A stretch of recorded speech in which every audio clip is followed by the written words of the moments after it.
sideline. Johnson, you're not catching him. He's going to the mall. That's the wildest touchdown with an Etch-a-Sketch run. Moore is off to the races on the simple option. Quintrell Jackson, he will sprint 4-6. Going deep in the end zone, touchdown.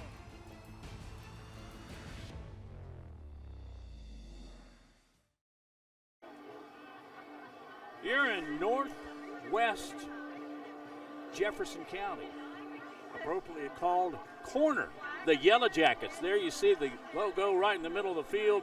They are set to play host to the Dragons of Wenonah. Hello and welcome to Jeffco Ed TV. I'm Matt Coulter with our outstanding staff, getting ready to bring you a battle of two undefeated teams. That's right, the Dragons and the Yellow Jackets are both at 2-0. One of the reasons that Dora has made such a charge here over the last 3+ years has been their head coach, Trent Campbell. Since arriving here at Corner, he is 23-4. Last year, he took Corner 3 deep into the playoffs. Let's get to know him a little bit better. Here's Chris Osborne.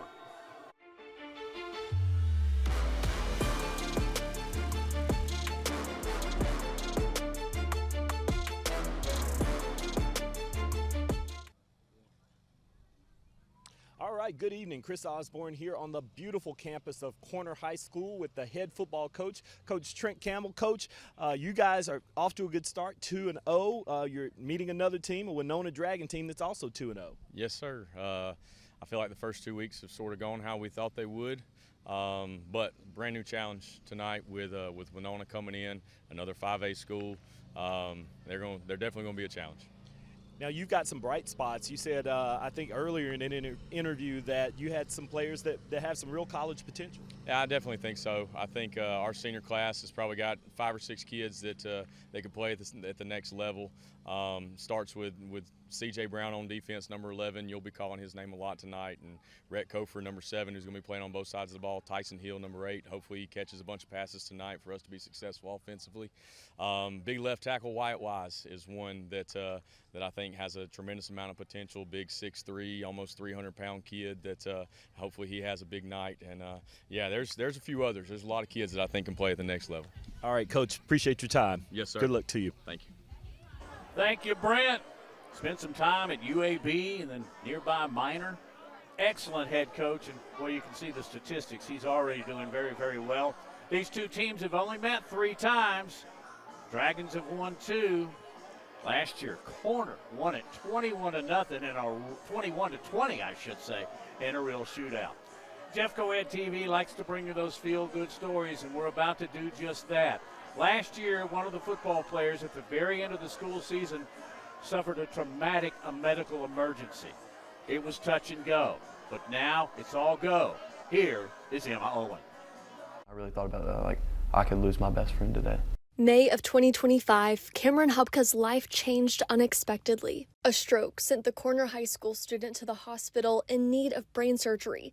Cameron's family and friends unsure of what the future would hold, but standing strong in their faith. Cameron and his best friend Hayden take us back to May, the friend group enjoying some time at the arcade after Freshman Awards Day. I went home for a little bit before we all went to activate, and I had a headache already, so I took some ibuprofen, and I was like, okay, I feel fine now. I'm just going to continue like any other day I had a headache. But once at the arcade, I went to the bathroom originally just to get out all the like flashing lights and all that stuff, and then I called my friend's mom, and then she told me to get out of the bathroom. I kind of like laid down on the floor right outside the bathroom. I just remember falling, and at that point I could see, and then after that I couldn't see anything, but I could hear, and I could hear him on the phone with my mom, and I could hear my brother and my other friend, Will.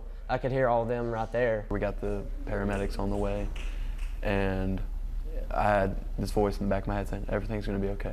I just had to keep telling myself that. I think it was God guiding us through it. right after Cameron arrived at the hospital, he underwent brain surgery. The first memory I have after all of that was I woke up in the hospital with my family and a few of my friends by my side. And I woke up and I had a breathing tube down my throat, and I was like, what happened now? Like, where am I at and what's going on? Cameron says he was shocked but wasn't sad. The reason? God has a plan, and it's all gonna go according to what he has like laid out for my future. And a future surrounded by loving family and friends who were overjoyed when they heard the most wonderful news. My mom said, she woke me up that morning, she said, Cameron, he woke up today. And I was like, can we go see him? Can we go see him? So we rushed to the emergency room, and I was like, I gotta see him. And I didn't know how he was gonna look. I didn't know if he was still sleeping. And I walked in, and he was eating Jack's chicken fingers and fries. And the first thing he said to me was, do you want one, brother?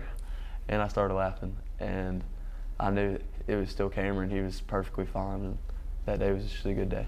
Now, months after Cameron's stroke, he's returned to the football field, just in a different capacity for now. I always love being there supporting the team in the best way I can, whether it be like being the best cheerleader on the sideline or just like supporting or trying to help them with learning different things. But another thing is, like, I think about coming back and playing again, which I will next season. Originally, when I was in the hospital, I was basically told I would never touch the field again. But then now that this opportunity is back, I'm not gonna like just let it go. I'm going to work towards it and work harder and get better than I ever have been. For Jeff Coed TV, I'm Emma Owen. I don't know about y'all, but I think Cameron deserves chicken fingers from Jack for the rest of his life. Emma, great job. Great story. By the way, Cameron will be joining us on our broadcast with Scott and Caleb in the third quarter. Let's take a look at some of the action. Actually, Jeffco teams were playing last night. Minor. Oh, what a wild one they had with the Colonels winning at 33-26, and then Parker just laid it on the Rockets. Elsewhere, on this Friday night under the lights, McAdory's at Northridge, Hueytown at Mountain Brook, Pell City Clay Chalkville in the battle of two undefeated. Centerpoint will be taking on Lincoln. Both those teams are 500. Fultondale Good Hope, Shades Valley will be taking on Oxford. Caution, the 1-1 and the 0-2 records are not indicative of how the Mounties and Oxford are going to go at it tonight. Fairfield is at Pleasant Grove. Holt is at Oak Grove. And then you've got Mortimer Jordan visiting the Patriots of Homewood. It is also community night here in Corner, Alabama. That means that we'll be getting on the field. When the players run onto the field, so will the youth players, so will the cheerleaders. Both the youth cheerleaders and the high school cheerleaders will all be joining us there. Speaking of all the peripheral that is involved with high school football, certainly the high school bands. They'll perform at halftime. You'll see a little bit of them there. But Corner's done something a little bit different. They are marrying tonight the middle school. They began all this with practice back in the summer, and Emma was there too. Halftime shows start here. They're created set by set on the practice field and note by note in the band room. Students giving it their all, even when conditions are challenging. I don't know if anybody's been keeping up with James Band, but it's hot outside. So we usually stay out here for a couple hours, get the work we got to get done, and then we get inside and we work music and really make sure that the music that we're putting out there is top notch. Jace Perkins is the drumline section leader at Corner High School. He's fired up for the season, especially after seeing the first-year students in action. They've come up here and absolutely worked their butt off, and we're proud of them, man. It's going to be a good year, I can already tell. And it's not just the impressive work ethics that will make this season special. Jace and drum major Pete Powell agree that this year's show is guaranteed to entertain. Our show is called Jasmine, and it's an Aladdin show with some jazz music mixed in there, like Caravan from the movie Whiplash and What a Wonderful World. We have some really cool flags and stuff. Our color guard, they're going to be spinning sabers. So yeah, it's really fun. A fun show they hope you'll be in the stands to see. Come out and support, watch the band, watch the football team, man. It's going to be a great year for Corner, and I'm excited to see where we can go for sure.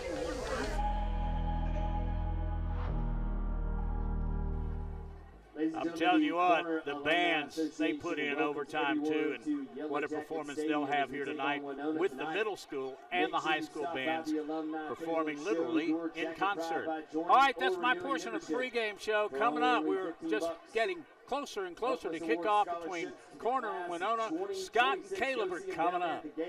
That's the Corner Alumni Association. Thank you. Introducing the brand new app for Jefferson County Schools. It's everything Jefferson County Schools in your pocket. This is the home screen. Tap the 3 horizontal lines in the bottom left to see all the menu items. To turn on push notifications, tap Settings, select Notification Preferences, and allow notifications. Tap Subscriptions to subscribe to your school. The Events section shows a list of events throughout the school. You can use this button to add an event to your calendar, or tap here to share the event with friends and family. The feed is where you'll find updates from administration about what's going on throughout the school, whether that's celebrating a student's success or reminding you about an upcoming deadline. Search Jefferson County Schools, Alabama in the App Store or Play Store to explore the app for yourself. It's everything Jefferson County Schools in your pocket.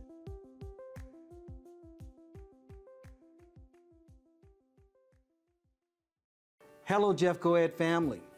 I just wanted to take this time to say thank you to the teachers of Jefferson County Schools. I appreciate everything that you do and how the commitment and dedication that you give every day that you come to service our children and to service our families. Thank you for your compassion. Thank you for your relationships that you have formed with our children. And thank you for ensuring that our children are achieving and learning. You are our boots on the ground, and without you, we would not be as successful as we are. And just know that you're loved and you're appreciated by not only your students, your coworkers, the families you serve, but by me. Thank you for everything that you do.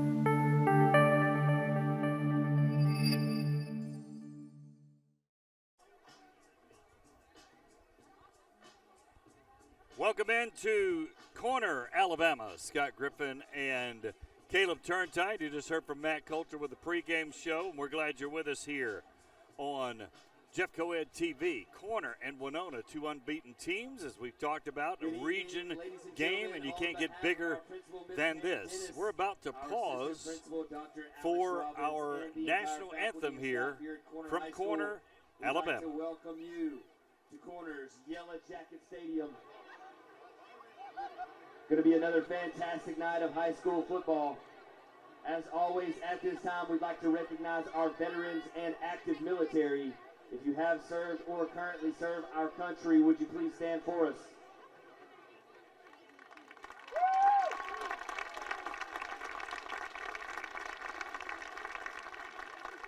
Thank you for your service to our great nation.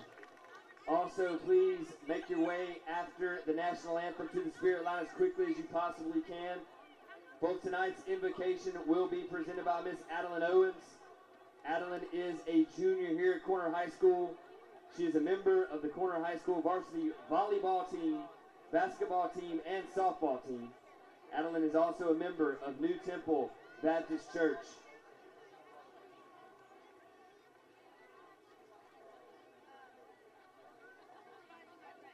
Lord, as we come to you now, we thank you for another day you have blessed us with.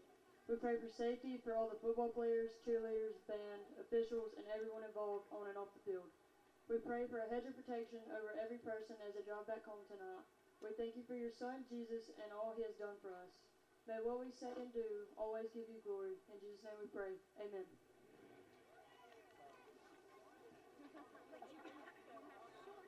Thank you, Adeline. Now, ladies and gentlemen, if you would please stand and remove your caps as the Corner High School and Corner Middle School marching bands proudly present the national anthem.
Welcome back to Corner. Scott Griffin and Caleb Turntine here. We will get into the game in a moment. We had a chance to talk to the Wenonah head coach, Nicholas Howard. Chris Osborne has that and more right here. Chris?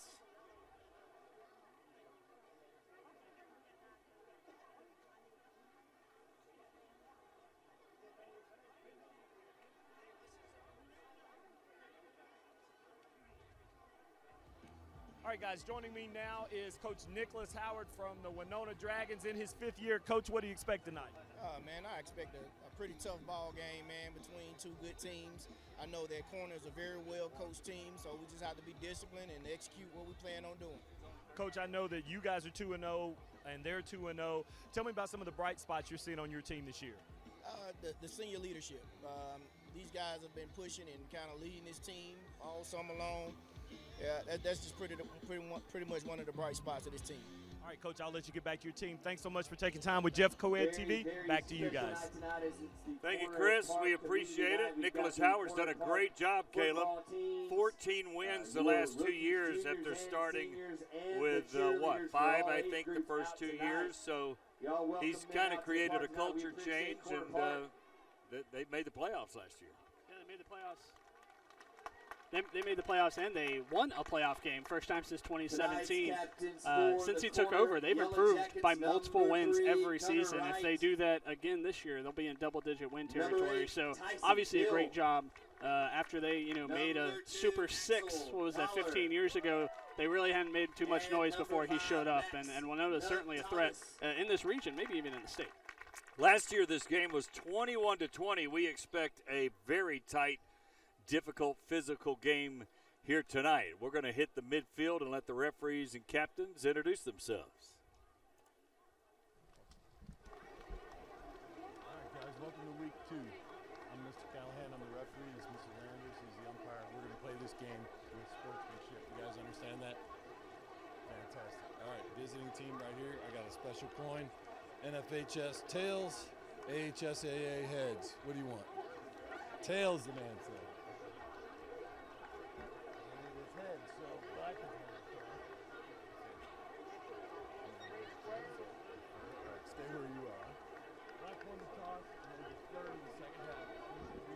Yellow Jackets win the toss, elect to defer.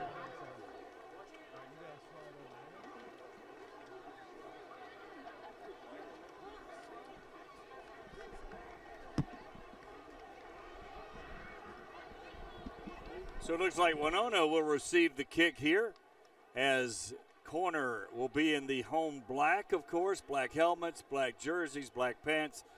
Wenonah in all white except for the black helmets. And normally it's kind of weird to have both teams with the same color helmet, but they are coming out. I know they have gray and black uniforms. They chose to wear white tonight. Big region game, both teams 2-0, so we're going to find out who's stronger, who's better, at least at this point in the season. Wenonah's got wins over Escambia and Midfield. Corner comes in with wins over Winfield and Dora, and I don't know what to read into any of those, except they're both pretty good. Yeah, I mean, you can only beat the teams on your schedule, right? And they both started 2-0. Wenonah not even giving up a point yet, having 2 shutouts against teams that they know that they should be beating. But still, 2 shutouts is a big deal. And Corner is a team coming off their first region title in decades. Like you mentioned, this was a 1-point game a year ago. If Wenonah had won that game, held off that last-minute touchdown pass, they would have tied for the region lead. Yeah. They were just 1 game behind Corner and Ramsey. So these are 2 teams that expect to win a region title this year, not just an outcry thought. They want to be back on top, and they want to be in the playoffs, and it starts tonight. Corner has only won 3 region titles in their history. One of them last year. The other amazing thing, 76 years they played Corner football before this team, this community, saw a team win in double figures. Trent Campbell's done it 2 years in a row. Pretty amazing. Yeah, and that's what you can talk about, and we're gonna talk a little bit about throughout the night. Things that this community and this school and this team have gone through, and while all that is happening off the field, to be able to put the program together and build it the way that he has, you know it means something to this community because of everything they've gone through together. And you're looking out here. I mean, this has been a full crowd. 30 minutes ago before kickoff, trying to pull in here at 6 o'clock, the parking lot was full already. So this community that really has gotten behind Campbell and this football program, and he's deserved every bit of the praise he's gotten. Now, corner is, they kind of gave us the stink eye, right, when we walked in because we were here. They were unbeaten last year. Briarwood came in without a win and kind of took it back to the woodshed and, took some skin with them on that game. So we had to kind of beg and borrow and steal just to get back here to see if corner would try to win a game here on the Jeffco Ed TV system. Yeah, if we don't get a comeback, you'll know why if something happens tonight to them. But you can tell they're excited. I like to think that everyone's happy that we're here, and they'll tell us that, but they'll be a little happier if they get the right outcome instead of being mad and blaming any kind of jinx. We're not putting anything out there. So corner is set to kick. And doing the duties will be Bradley Turner, the junior. Deep for Wenonah. And that kick will go to Ryan Farness, I should say. He runs out of bounds. It looked like he could have picked up a little bit more yardage, but runs out of bounds, and the Dragons will start at just past the 20-yard line, it looks like. Yeah, this is going to be a big drive for Wenonah. I mean, obviously, without a great kick return, like you mentioned, being at the 21, you really want to get a first down at least to try to I know it's early to talk about flipping the field or field position, but you want to get a first down. You want to get your defense in a good position. A lead would be great. You don't want to give this corner team a chance to get out there and get Spencer Unruh the ball early on. So this is a big first possession for Wenonah. Demazia Taylor. Oh, the snap goes over Taylor's head. He's got to try to fall on it, and he'll fall down in the end zone for the safety. He might should have fallen on it at the 2, but hindsight 50-50, as Pat and I used to say. So first play from scrimmage, we've got a score. And that is the exact opposite of what you wanted to happen on your first drive. I think it might be a little harsh. As he picked it up and ran out there, he probably picked it up at the 2, but I guess you don't get forward progress when no one's actually touching you. So, but a huge start for corner who got to kick off, will get the ball to start the second half, and pretty much gets the ball to start the first half with a 2-point lead. With a 2-point lead, exactly. Great point. So, bigger play than normal. If you're watching, thinking, well, it's only 2 points. That's a great point. So corner will come out as well. And we got the player deductions coming up right after the kickoff for the corner Yellow Jackets. And they'll back it up to the 20. They'd run out to the 40 at automatic pilot there. And they'll have to kick it to the 20, so add that to the fire that they'll get, even on a great kick, they're going to get really good field position. To an offense that has been running the ball at will so far this season. Now, Wenonah, their strength is also their defense.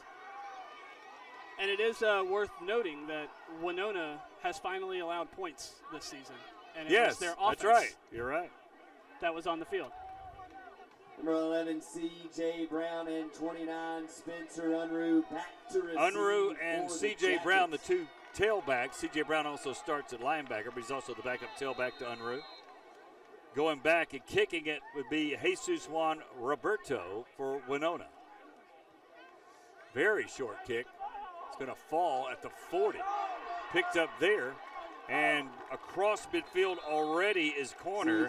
Bringing it back was Brown, the linebacker. So, Keaton Coffey, the junior quarterback, will bring his team out for this first series. Didn't know they'd get the ball this early, 16 seconds into the contest. Coffey only thrown the ball 25 times in the first 2 games, because that's not really what they need to do. He's completed 14 of those, 2 touchdowns and an interception. But on their completions, when they complete a pass, they're averaging 20 yards per completion. You're going to see a heavy run offense But when they set back to throw it, they'll take shots down the field. And Coffey's doing it right now. It is caught and clipped at the 34. That's Rhett Kofer, the senior. Watch the pass here. Good throw. It's a good design there. Right, it looked like they had 2 tight ends lined up. One went to the corner and one stopped. Saw the safety drop back with the deep shot. Ever seen a huddle like that? Do you want to call it a line? Is that what you want to Just call it? a line of guys. First and 10 to go. We'll try to get a shot of that in between plays, how they huddle for corner. There's a handoff to Unruh, and they've got him down. The tape says get on Unruh, and they got that in a hurry. Jeremiah Urban, one of those there for the Dragons. And I have a feeling that was probably the thought behind throwing the ball on the first play. Try get Wenonah's defense on their toes, be a little less predictable. I mean, Unruh's a great back, don't get me wrong, but I don't care who you're playing. Chances are in a region game, if they know who you're handing the ball to, they have a better chance of stopping it.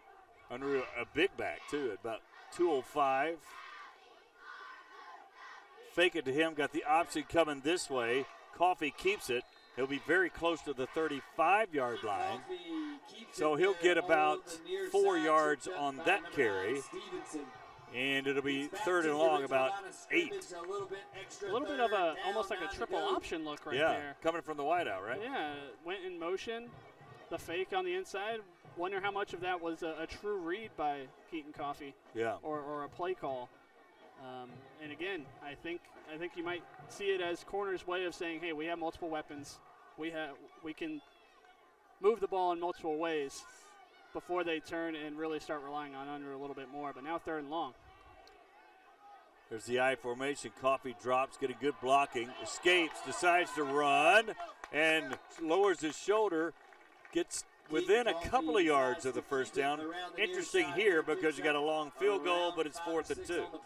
Yeah, I think that's what makes that a smart play. If you don't see anything, don't force the ball on the field, down the field, because chances are it's 4-down territory. This is kind of that no man's land. And when you have a back and can run the ball the way you do, 4th and 3 kind of feels like 4th and 1.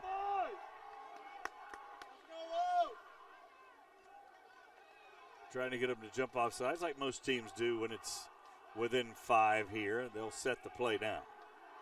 4th and about 2 or 3. Cotton rolling and very low, but they're going to say it hit the turf over there. He was trying to find Tyson Hill, the senior, but just too low. Yeah, Hill's their leading receiver. He's accounted for more than half the passing yards from Coffey. And he had him. He tried to sell it a little bit, get his hands underneath that ball. I think it was a good call from the official on that sideline. Because if he comes up with that ball, that's exactly 5-yard gain. That would have given them a first down. That's a huge response from Wenonah's defense to be put in the situation that they were right away and to come up with a turnover on downs. I have the feeling that they could have lost the game or let it get away from them there if they gave up a touchdown. Certainly would have been very damaging, but to your point, very good. DeMazia Taylor hands to Jamar Lee around the left end, and he's only going to get a couple.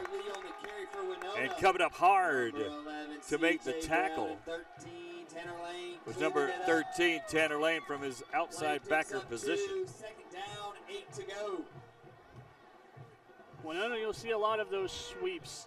You saw it in their warm-ups, the way that they like to spread out the ball, get wide, try to use a little bit more speed to be able to open up, get those linebackers on the outside and open up some runs up the middle, especially for the quarterback.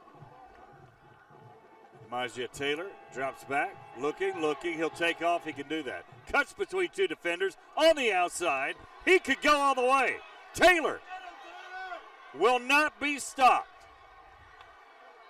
Wow, 67 yards. DeMazio Taylor with a touchdown and sprint down the sideline for 6. Well, I think you're going to get a really good look at this. He dropped back. I don't think that was ever going to – he didn't want that to be a run. He went through multiple receivers, and once he hit that sideline, some great sealed blocks on the edge.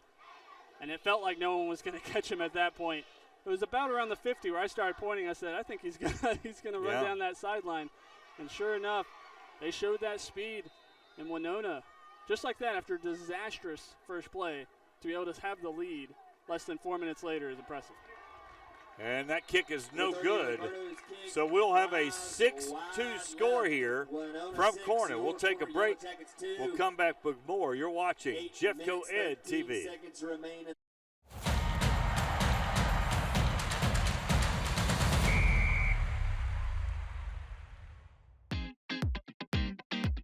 Welcome to Corner High School, where we exemplify Jacket pride every day. Let's go, Jackets!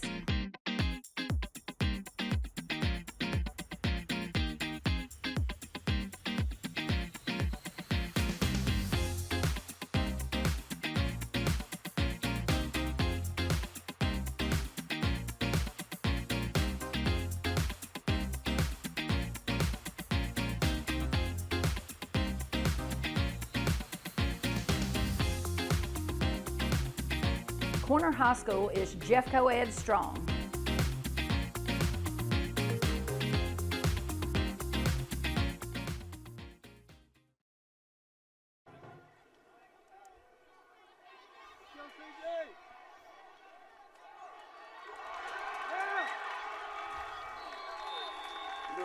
CJ Brown with the return. Again, right close to the 50. This could be a theme that Corner, even if they give up scores, will have great field position on kickoffs if this continues. They're on the 49-yard line. So that's where the Yellow Jackets will begin their second offensive series.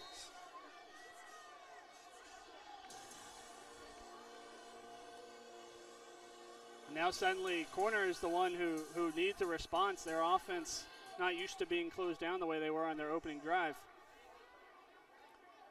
Refiguring the formation and doing a diamond on the other side. Now coming back in motion. And Unruh, all that movement just to give Unruh the ball around in, and he is Spencer Unruh on the carry. Thrown out of bounds after about a 2 or 3 yard gain. Second down, 8 to go. 52. This season, Unruh has 44 carries through 2 games, averaging 22 a game, and that's probably low. I would think once region play closer games, you're going to see him get more than 22 carries a game, probably between that 25 to 30. And that's where their offense is at its best. But Wenonah so far having a great response to him getting the ball. Second down and 8. Unruh again. Left side, and they're keying on him for obvious reasons. He'll get 2 or 3, but it's tough yards and tough sledding right now for Unruh. So third down and about 6. I mean, we knew who he was last year when we came here to Corner, and most defenses knew that already too, but the more that you play, the more focus is going to be on you. And in his second year being a star running back, defenses are going to be locked in on him, and so far he's averaging 180, 190 yards a game. But Wenonah's defense is certainly the biggest test that Corner has faced so far. Cotton drops, looking, has a man, delivers it, but also delivering a blow there is Jordan Davis, the linebacker, as he came up and separated Gunner Wright from the ball. I mean, it was the pass could have been on his outside shoulder maybe a little bit more, but that is what you want from a defensive back. That is how you break up a pass while laying a hit that is completely clean and not dangerous. That is textbook stuff from Wenonah's defense. So, Corner has to punt on their second deal here. Farnes goes back for the kick. And he's inside the 10. And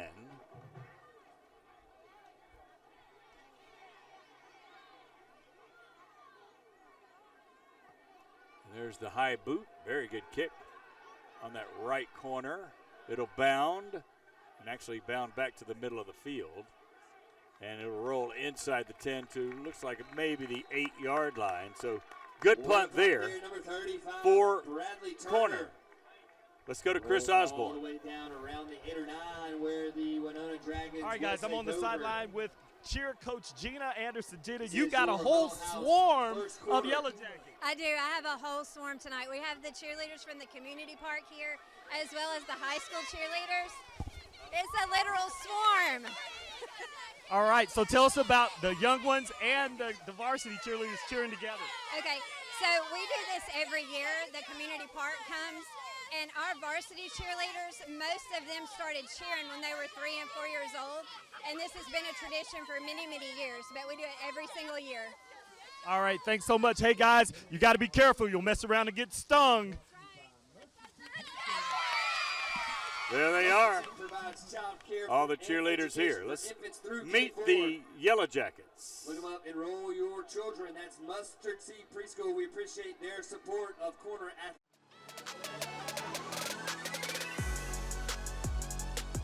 Keaton Coffey, quarterback. Spitzer Unruh, running back. Gunnar Wright, wide receiver, defensive back. Deacon Dyer, athlete. Red Kofer, linebacker, wide receiver. Tyson Hill, tight end. Wyatt Wise, O-line. Kyler Scott, guard. Dawson Cox, guard. Noah Dawkins, offensive tackle. Will Cochran, tight end. Jacob Odom, defensive line. Dylan Hanna, defensive end. Axel Dollar, inside linebacker. C.J. Brown, linebacker, running back. Max Thomas, cornerback. Jacob Bell, safety. Cody Reed, safety. Braxton May, DB, wide receiver. Bradley Turner, kicker. Trent Campbell, head coach of Corner High School. Welcome to the night's game. Go Jackets.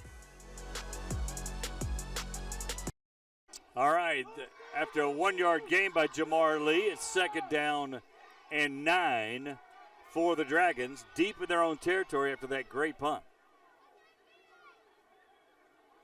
Different quarterback.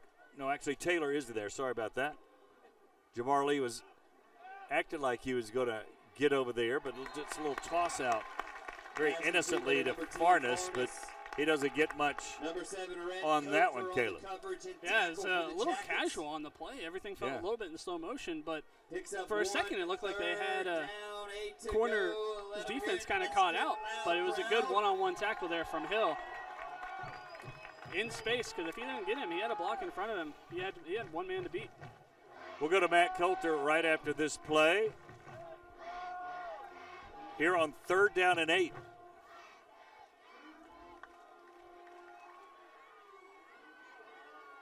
High snap. Taylor has it, throws, and it's incomplete. Matt, what do you got? Not surprising, with the exception of the long run for the Dragons, but it's pretty evident both these teams came to play defense. And when I look up the scoreboard, I realize that the Dragons have given up 2 points, but their offense did that. So don't you think that they just still deserve the shutout? Nobody scored on the defense. Well, technically, you're correct. They have not scored on the defense. But on the scoreboard, yes. I'm sure if you're the defensive coaches on that sideline, you say wait until the end of the game. If a 2 is still up there, then you can claim a shutout. But you got to wait until that final buzzer. And Wenonah with a punt there that gets a very fortuitous bounce and is out of bounds at the 40. Number 6, Amari but still good field position for corner. Right at the 40. That could be a big bounce, though. That comes into play. This is corner's worst field position of the game, and they were just Wenonah was just inside their own 10 and be able to get nearly a 50-yard punt. A little bit of a roll. That could loom large. 6-2 Wenonah on a 67-yard touchdown run by Taylor. Corner with the safety off the first snap of the game over the head of Taylor. How many games have you called with a 6-2 scoreboard? Maybe none. Unruh in the eye. They hand to him straight up the middle. And, boy, he just goes with the power, gets to the 46-yard line. It looked like he was hit by Bell. No, he was actually hit there by a backup linebacker.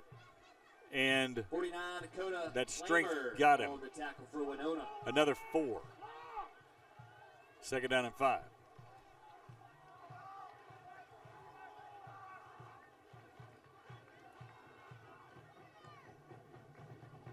Handoff again up the middle. That's the way they like to do it. Unruh battling, running.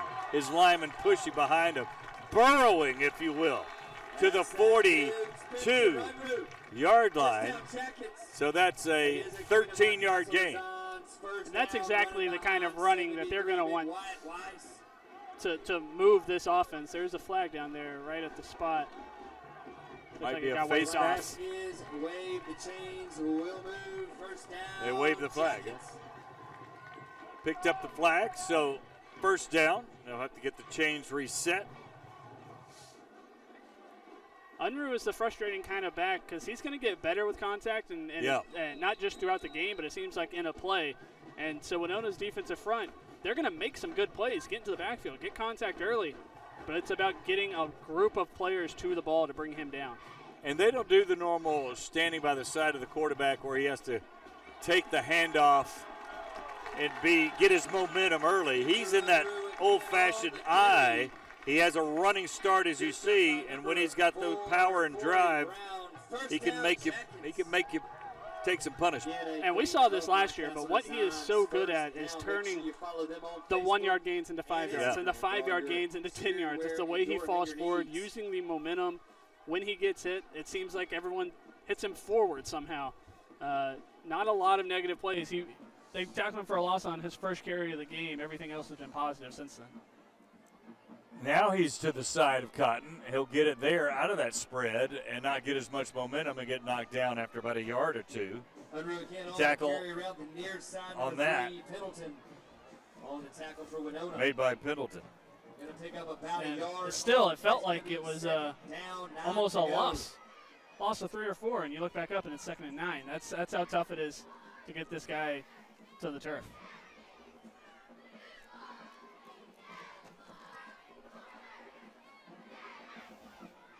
Second down and 9. Good look at Spencer Unruh there, breathing a little heavy. Got a lot of activity on this particular drive. I think the coaches are seeing that, taking time before the snap. Again, in that typical spread, standing by the quarterback. This time ball fake. Cotton keeps it, and he gets upended. They'll probably mark him at the 23. And he'll be maybe a 1.5 yard shot of the first down. And those are going to be the plays that corner's going to need to keep this defense honest. Have Coffee pull the ball every now and again, not just to give Unruh a break, but to have those defensive ends have to contain 2 runners in the backfield instead of just the 1. It's 2-down territory for sure, so you might see it in the belly of 29 twice here if they have to do it. It's there. Cuts, still going outside, and that indecision might have cost him, Caleb, instead of just getting that first down. Well, we can say that because, once again, it looked like it was a loss of yards with the way that he hesitated, maybe stumbled, and then got hit and didn't fall forward. Yeah. But he still gained 2 yards there. Yeah.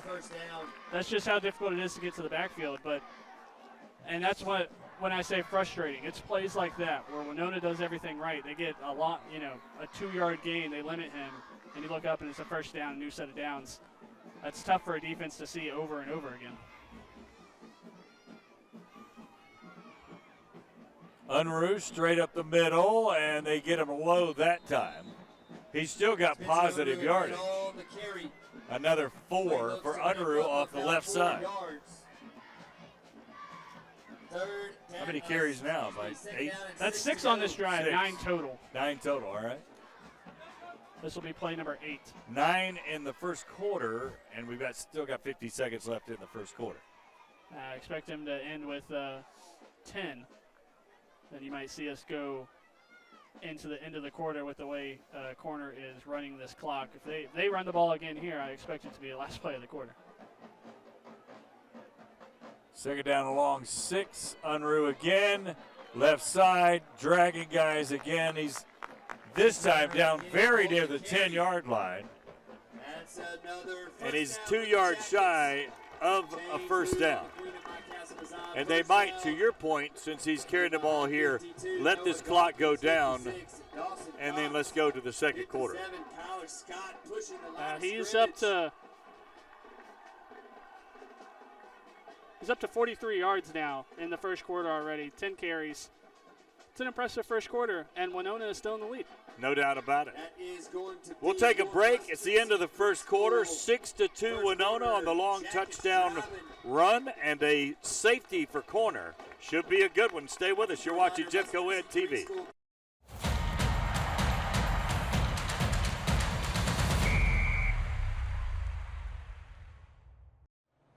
Hello, Jeff Coed family. I'm Dr. Beth Miller, Director of Child Nutrition. This school year, we are thrilled to offer free breakfast and lunch at no cost to all students enrolled in in-person learning. As a community eligibility provision district, we encourage all families to take advantage of this opportunity. Our child nutrition program is devoted to providing healthy and nutritious meals to help fuel our students for a day of learning and growth. From crispy Crispitos to fruits and vegetables, it will all be available for free. If a student would like an extra item, those may be purchased. Again, we encourage you to take advantage of this opportunity so we can continue to provide in future years.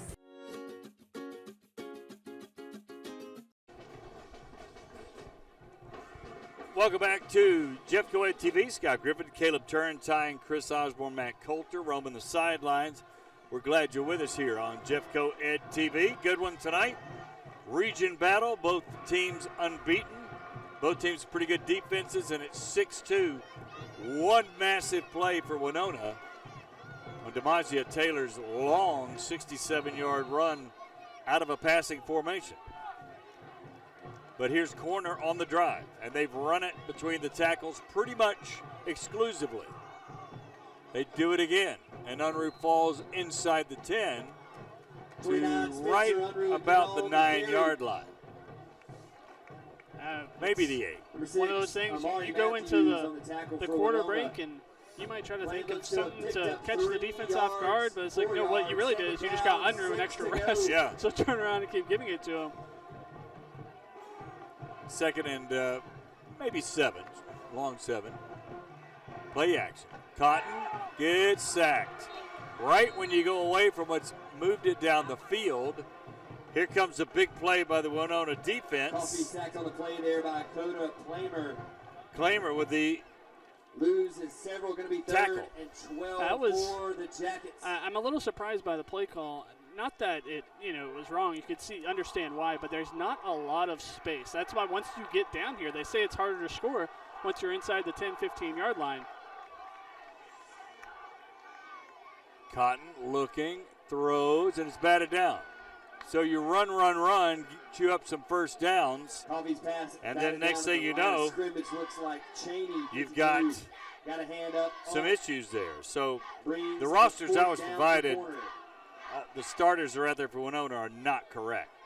So we're going to have to just hesitate with me here as we find some of these guys. And we don't have a light up here. That's Cheney. Jakari Cheney is at the starting defensive end.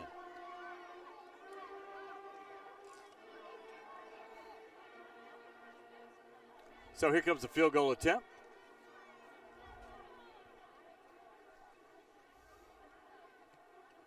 And that is through 6-5. That's an odd score, but we'll have it here. So, Corner within 1 of Wenonah here from Corner, Alabama. Second quarter, remember.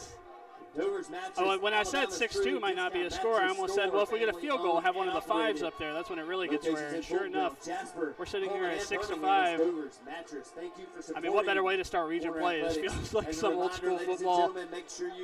A lot of running, one big play, a safety. This is Friday Night Lights at its best right here. Join the Corner Alumni No doubt about it. Association. Thank you all for supporting Corner Athletics. 10:49 to go in the second quarter. Corner trailing again, just one big play for Wenonah on that long run by Taylor. They'll get the ball again offensively, but they hadn't had great field position at all during this game. And that seems to have been the biggest difference up until that drive, but Corner only had to go 40 yards, and they were able to be in field goal range. Wenonah, they've been starting, inside their own 25. And again, whether it's special teams, it's as simple as having a better kicker who can kick it a little bit further. Some of those little things that you don't think are as important on an every down basis become a factor in a game like this.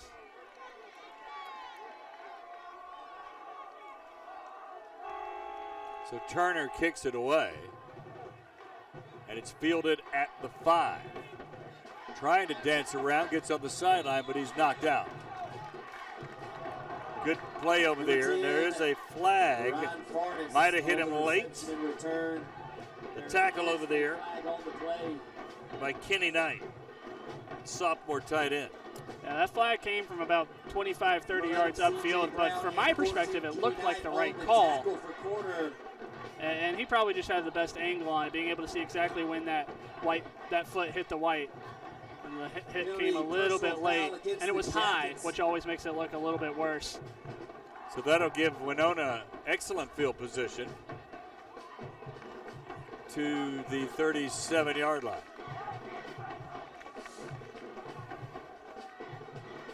There's a good look at Trent Campbell. He's a defensive-minded head coach. Calls the signals over there as the de facto coordinator and head coach. 1st and 10 Dragons. DeMazia Taylor, quarterback.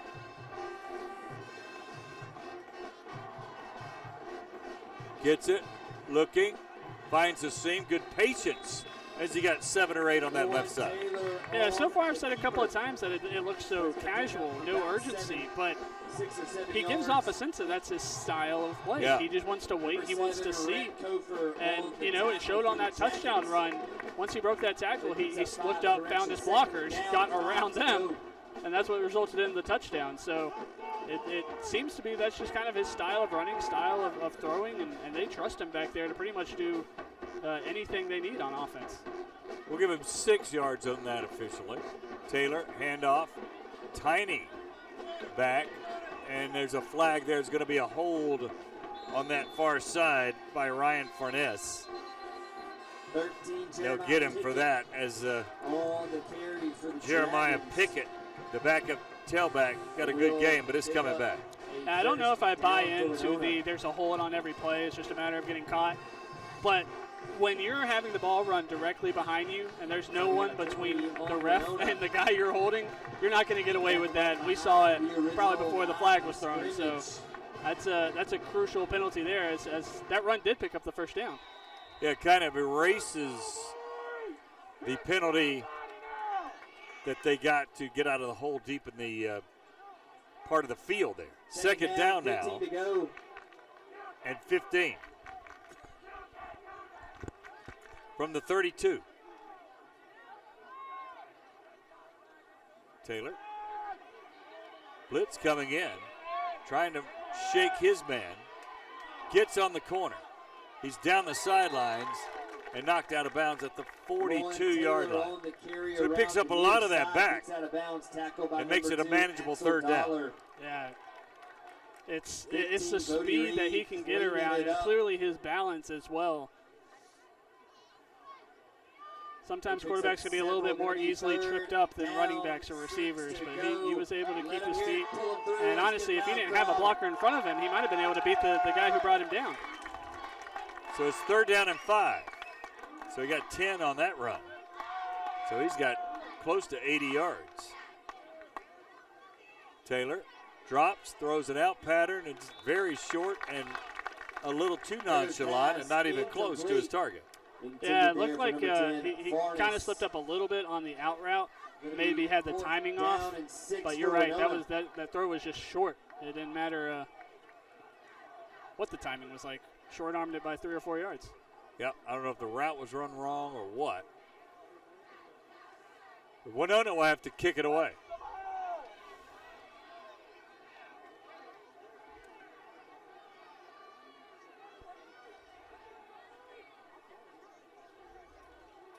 And clock winding down.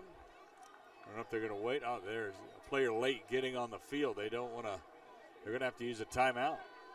Unless they somehow get this off. They do. There's the punt. Good kick. Cotton catches it, looks like, at the 27-yard Number line. 10, Keaton Coffee on the fair. Let's go to Matt catch Coulter on the interception sideline. for the Matt. Jackets. Hey guys, a Number little 6, geography Matthews lesson on here from the sidelines. Ever wondered why Corner's called Corner?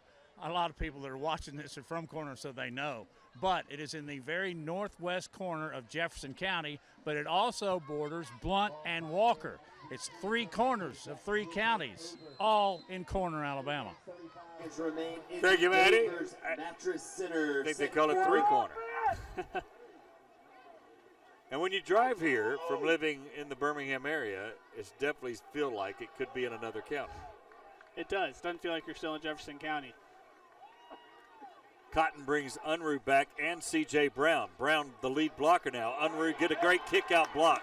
Good play design there, and Unruh picks up a first down at about 13 yards as Brown led his way and cleared the way. Yeah, that's a great look there. You see 11 Brown lay that lead block. That's what they haven't had so far when they tried to go to the edge. Wenonah was on their assignments again, but that time Brown had the lead blocker, and we'll be saying Brown's name a lot. He is technically the backup running back. You won't see him get too many carries, but he does average 15 tackles a game, so he is out there and then still being used as a fullback and lead blocker as well. And I've been calling Keaton Cotton and his coffee this entire game, so I apologize to him and his family. Combining 2 names. And I have it written down coffee, but I don't have a light up here, so I've been going with Cotton, so I apologize for that. Appreciate the correction. And he's playing too good for me not to get that correct. So Coffee with that catch on the punt, and he's your starting quarterback for Corner. 2nd down and 10. You didn't pick it up either, did you? I might have heard. It's Keaton Coffee. Yeah. Keefen Cotton.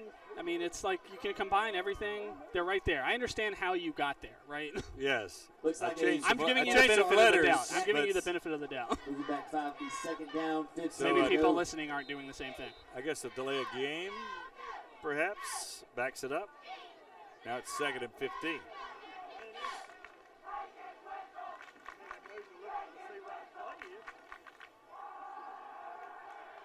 You can hear the student section getting in a good shot there. I love a good student section. It can change a Friday night atmosphere. Coffee drops back. Getting pressured. Good play to throw it away. Pretty smart play by Keaton Coffee on that one. And it'll be 3rd and 15, however. No one there in the vicinity. And he looked like he was in the tackle box area, right? It did, and the head official already signaled 3rd down. Wenonah sideline certainly asking questions. I didn't see a receiver in the area. Unless he thought he was outside, I don't know. Very surprising. He I mean, drifted he went down a little bit to the right. But he went down at the hash mark, and the ball is on the hash mark. Looked like got the benefit of the doubt himself on that one. 3rd and 15. Coffee rolling left. Just has one receiver. There actually has 3, but rolling left against his throwing motion. He's not going to be able to toss it 30 yards down the field. So really only one target, and he was guarded. And he had Hill a little early on that rollout, but it looked like he didn't feel comfortable throwing it, like you mentioned, rolling to his left, throwing it as a right-handed quarterback. Wenonah's defense has been very impressive. You can lock in on Unruh all you want, and then you get in these long situations. And their secondary has still been up to the task as well. Coffee's only completed 1 of 6 passes. So they've gotten away from Unruh, though. They drove all the way down the field and then got a little, not pass happy, but tried to mix it up down here. And one play can put you behind the chains pretty good. There's a bounding kick, really good kick. And that's going to go out and right at the 25-yard line. Turner with a nice kick. Wenonah will have the football when we return. 6:42 to go in the 2nd quarter. And a variety of sandwiches. Scott Griffin, Caleb Turrentine here. Sandwiches, hamburgers, cheeseburgers, and hot dogs. Demisea Taylor. Volunteers tonight, and also Nikki, Sammy, Shaq, Porky's Pride. The star power has been there with Taylor for Wenonah and Unruh for Corner. Both have had strong first halves so far. Timeout Winona. We'll take a break, come back with more. You're watching Jeff Coed TV.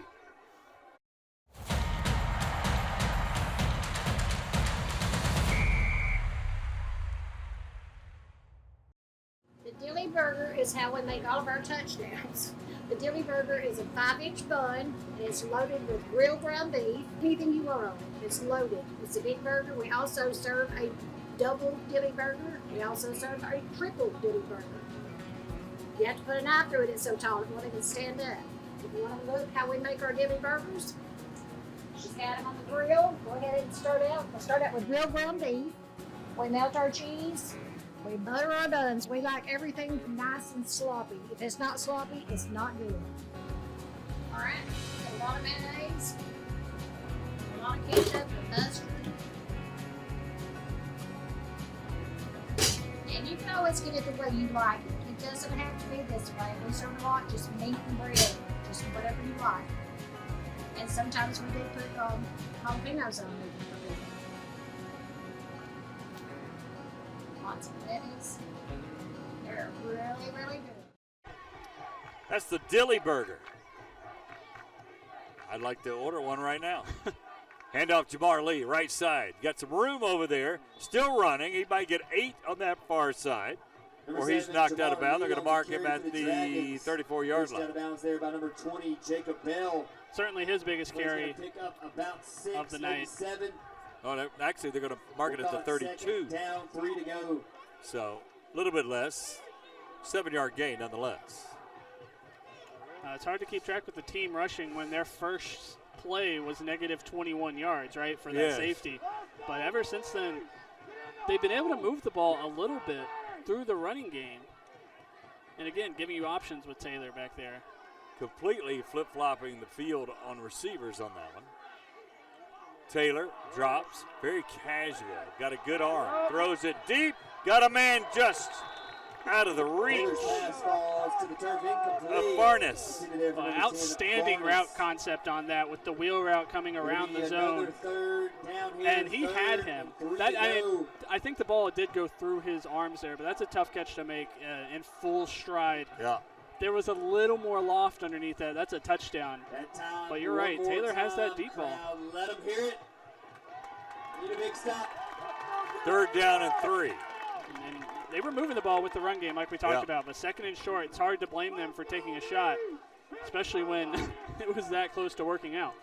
I would think Taylor takes this under his own wing. He has no running back behind him. Empty set, 5 wide receivers. He does do it. And why would you not? But corner is right there expecting it, and they snow him under.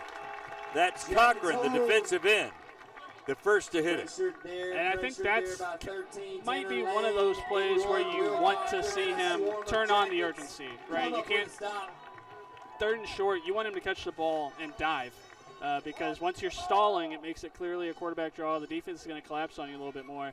And it's going to make those 3 yards a lot tougher than if he just took the ball and went straight at the line. So maybe a teaching lesson there for new quarterback. Big stop for corner, though. Coffee is deep, but it's returned there and drugged down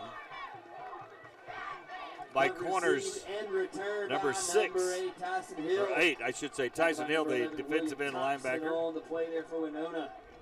So corner will have possession. Don't miss live coverage of the Corner Classic Volleyball Tournament live on Jeff Coed TV tomorrow morning. Chris Osborne, Jackie Paulson will lead you through the action. First match is between Cordova and Corner. Coverage starts at 9:45 a.m. right here on Jeff Coed TV. Here comes the Yellow Jackets trailing by 1, a very odd score again. 6-5. Handoff Unruh, straight up the gut. He's got his 4 or 5. Spencer Unruh again on the run, gonna pick up. I would expect them to get back to that with 5:28 to go here in the second quarter. If it's anything like the drive they had to end the first quarter, they might want this to be the last possession of the first half. There, 2nd down, 5 to go. And Unruh keeps running the way he's running. You're thinking worst case scenario, get into field goal range again. And to your point, he seems and appears to relish contact and get better with more carries. Handoff, Unruh, left tackle, got a hold, he got a first down. So again, 4 or 5 yards, churn it out, move the chains, repeat. And it's working. He took 2 pretty good hits on these last 2 plays, especially that first one kind of got bent back a little bit. And there's no signaling, there's no give me a rest, there's no hands on the knees. He expects the ball every time.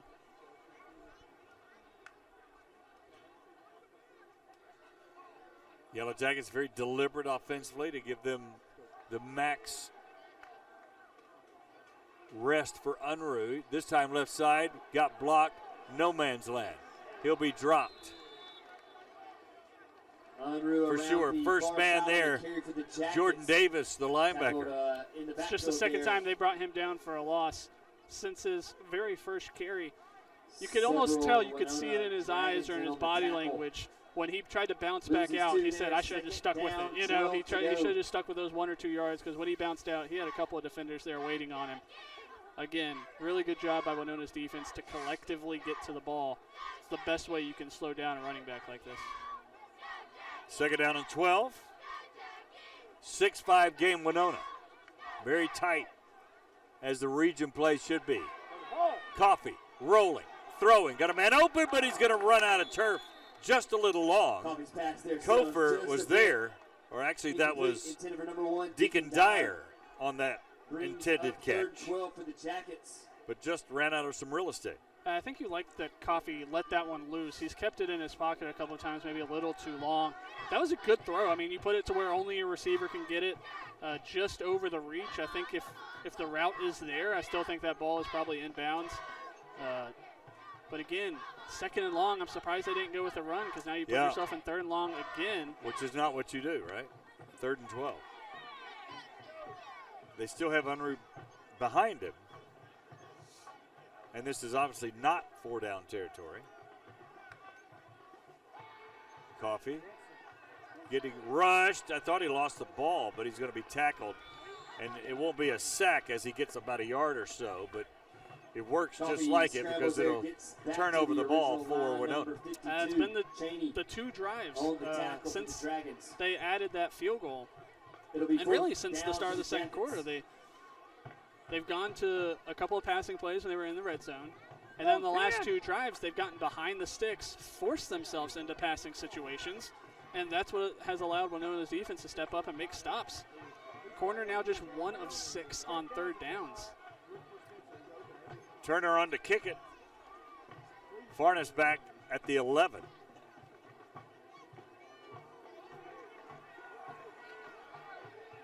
Ball bounces at the 20, dead, and that's a 28-yard kick. And again, a nifty punt by Turner.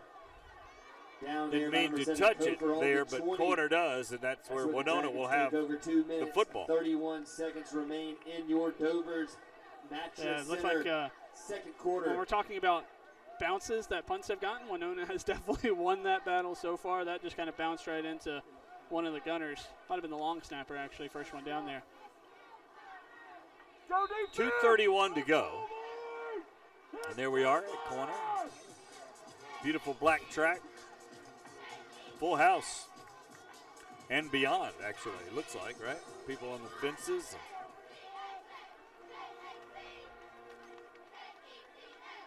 DeMazia Taylor does have a back next to him, Lee, but he's going to throw it. Good pass out on the outside.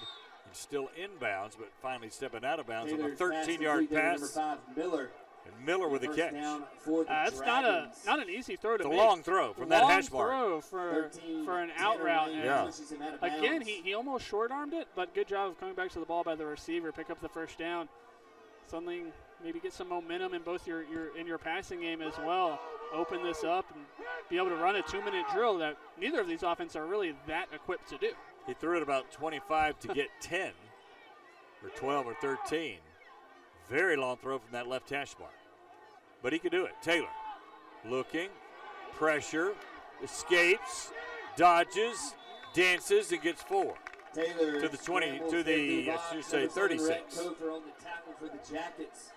He's elusive, isn't he? We're seeing a couple of guys carrying the ball who Takes up around 3 will make a yards. negative play into something, and they do it in 2 different ways. Unruh will go through some guys, turn 1 yard into 5 yards, and then Taylor seems like he's going to get sacked for a loss of 3 or 4 and turns it into a 3-yard gain instead. So Taylor has a 3rd down. Excuse me, 2nd down it says. After that first down throw. So 2nd and 7. Drops. Going deep again. Farnes there, picked off. Picked off by Thomas. He's running it back to the 50, still on his feet. 40. And drugged down there at the 40. Big play by May Thomas. Watch it. That's the same concept route that they came with earlier with the wheel route. And Thomas found the ball first. That's what happened. The receiver couldn't find the ball. And again, you try to run the same play, same concept that quickly back to back, chances are defensive back's going to be able to find the ball. Credit to Taylor. He was the only one who could get out there and make the tackle. He stayed with that play because that looked like if Taylor didn't make that tackle, that could have been a pick 6. And now Wenona's defense has a chance to keep the lead before halftime. May Thomas with the interception.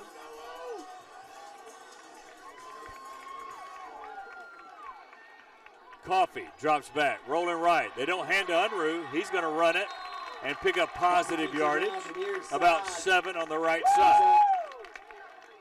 So big play by May Thomas on the pick. And that's got corner in business with 1:17 to go right before the half. And again, we've seen this a couple of times from corner, being in this range, in this field position. Wenona's defense standing strong. Now with momentum on corner side, see if they can capitalize and take the lead. Got plenty of time, 1:17 on the 32. But they do like to run the football. And they like to be deliberate. It looked like it was going to be an option, but Coffee just lowers his shoulder to get the first down. That'll stop it for a moment while they reset the chains, and they'll be ready to snap at that moment. First down. Make sure you look them up on Facebook and Instagram. I think that was a matter of let's get the first down and go from there, but you don't want to take 30 seconds off the play clock, especially with how this offense runs. 28 yards away, you could think that's at least 5 more plays. You need to have the time to run those plays. They took about 12, 13 seconds to call the play. Coffee, deep, 1-on-1 in his hands, but knocked away. Dyer, I think, over there. But he got his hands on it. He did. Defensive back might not have touched the ball. He did just enough because looked like he was beat. Maybe not on the route, but to the ball. Certainly the receiver, Dyer, had a better chance at getting the ball. Nearly high-pointed it. Did just enough to break up that pass. Well, now with 44 seconds, do you run because Wenona's probably not expecting it and try to at least set yourself up for a possible field goal? We'll see what the thing it is. No, Coffee drops back. There's the screen to Unruh, but they read it beautifully. How about the great defensive play pass there by their screen will Odom, the defensive tackle. Unruh. Yeah, that's I mean, I love the play call. I love the play call, getting it to Unruh in a different way. That's the way you want to do it. Yeah, Cheney, I should say, not Odom, on that tackle, 52. And they call time. But Cheney was just, I mean, he read that. He was the only defensive lineman to read it, and he held up the play just enough to get help. Because even with his size, it's not easy to bring Unruh down on his own. Actually, another tackle for a loss. So just a second completion of the game there for Coffee, and it goes for negative yardage. 6-5, Wenonah with that long touchdown run. Again, they haven't done much offensively, a little bit, a few first downs, but pretty tight game as you expect here in region play again. Both teams undefeated at 2-0. I think 3rd and long. I don't know. You probably have two mindsets right now, and I'm sure the coach is thinking to themselves the same thing. Do you think you could break a run and then make it 4-down territory? Do you think of a long field goal? He had the leg. I would think that he had a 30-yarder earlier. I would think he would probably be good from 40. Obviously, accuracy, you never know. Or do you try to pick it all up and say we want a touchdown before the half? It's a tough play call here. They don't hand it to Unruh. They have it this whole drive, and that's short. Trying to find on that outside Tyson Hill, the slot, and just way too short. And if they having a quick throw like that makes me think it was 4-down territory. I mean, you're not going to pick up the first down on a throw like that, so were you thinking that you could pick up half of it and get more? So if that was the case, I believe they still have one timeout in their pocket as well. But now it's 4th down. You have to get to the stick, so I expect a throw.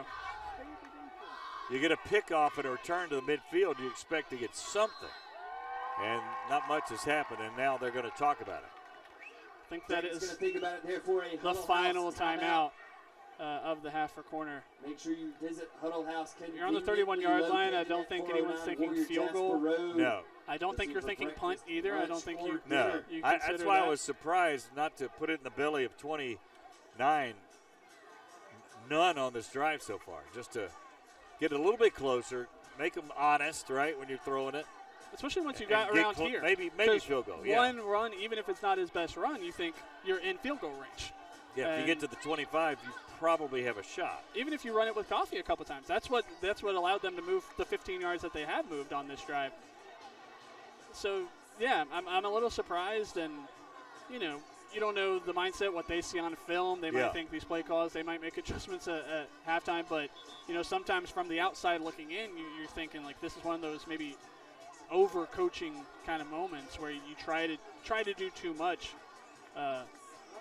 in a big game and big moments. Or maybe not realize you have as much clock as you do to run it.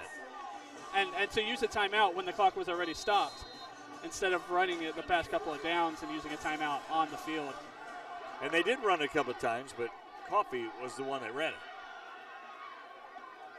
4th down and 13. Coffee's got to throw. He's got all kind of room in front of him. Throws it over the middle.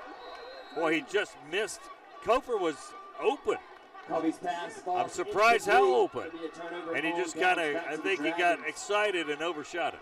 Yeah, I think it almost, again, looked like two routes that converged a little bit too closely, and the two receivers, no one really went to the ball.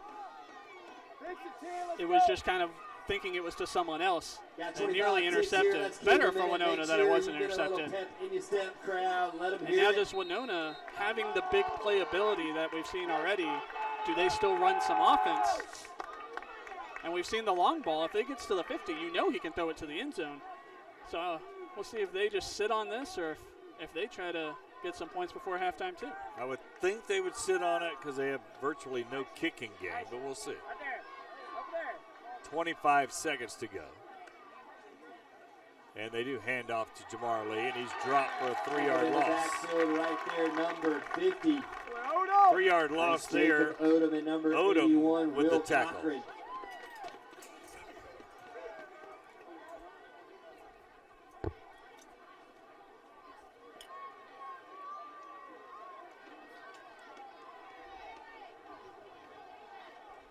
And that'll do it for the half. Wenonah 6. 6-5 Wenonah with a long touchdown run with Taylor. So Matt Coulter will have the coach when he walks up there. Trent is with Matt Coulter right now. Well, Coach, that's not a score you see every day. No, 6-5 is a little bit different, yeah. I believe we both expected these defenses to play all out, and they certainly have. I'm proud of how our defense is playing for sure, and we know they've got a great one. Nobody scored an offensive point on them all year, and so we did get down there and get a field goal. We've gotten in their side of the field plenty of times, and we just got to finish the drive. We're going to go in there and talk about finishing the drive. I know you're going to talk with your OC. You got any idea what you're going to be able to do, move the ball in the second half? Oh, we just got to execute. I think we've done a great job of running. It's when we're trying to bounce back and do some extra stuff. Like, they're too fast for that. That's not going to happen. I'm not going to say what the plan is, but yeah, we got a plan. Get to halftime. Thank you, sir. Trent. Thank you.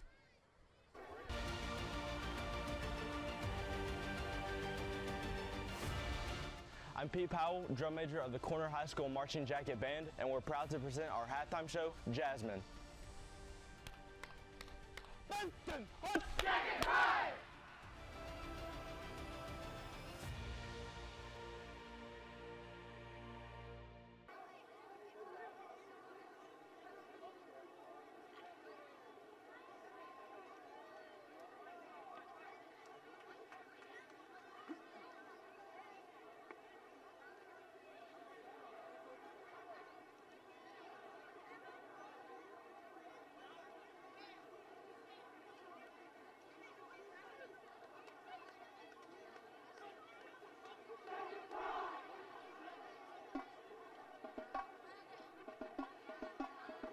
Ladies and gentlemen, on behalf of Superintendent Dr. Walter Gotslin and Principal Pam Dennis, we proudly present your award-winning Corner High School Marching Jacket Band. The band is directed by Mr. Adam Murphy, Assistant Director Mr. Sam Bradley, and auxiliary sponsors Miss Gina Clay and Miss Megan Garner. Our show is entitled Jasmine, with tonight's selections including Arabian Nights, Caravan, Prince Ali, American Boy, A Whole New World, and What a Wonderful World. Drum Major Pete Powell, is your band ready?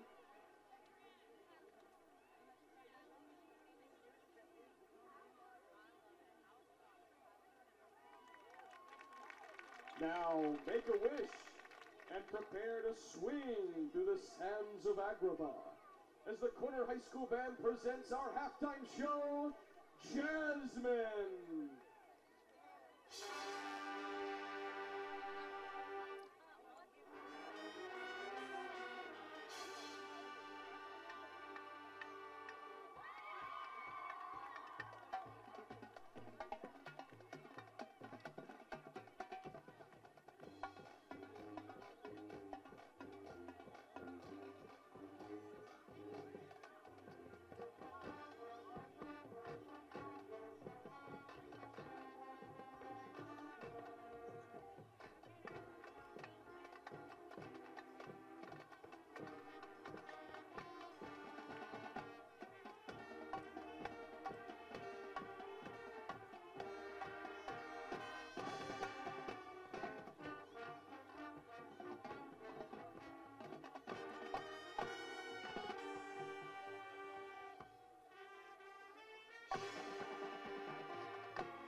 Give it up for the Corner High School Marching Jacket Band.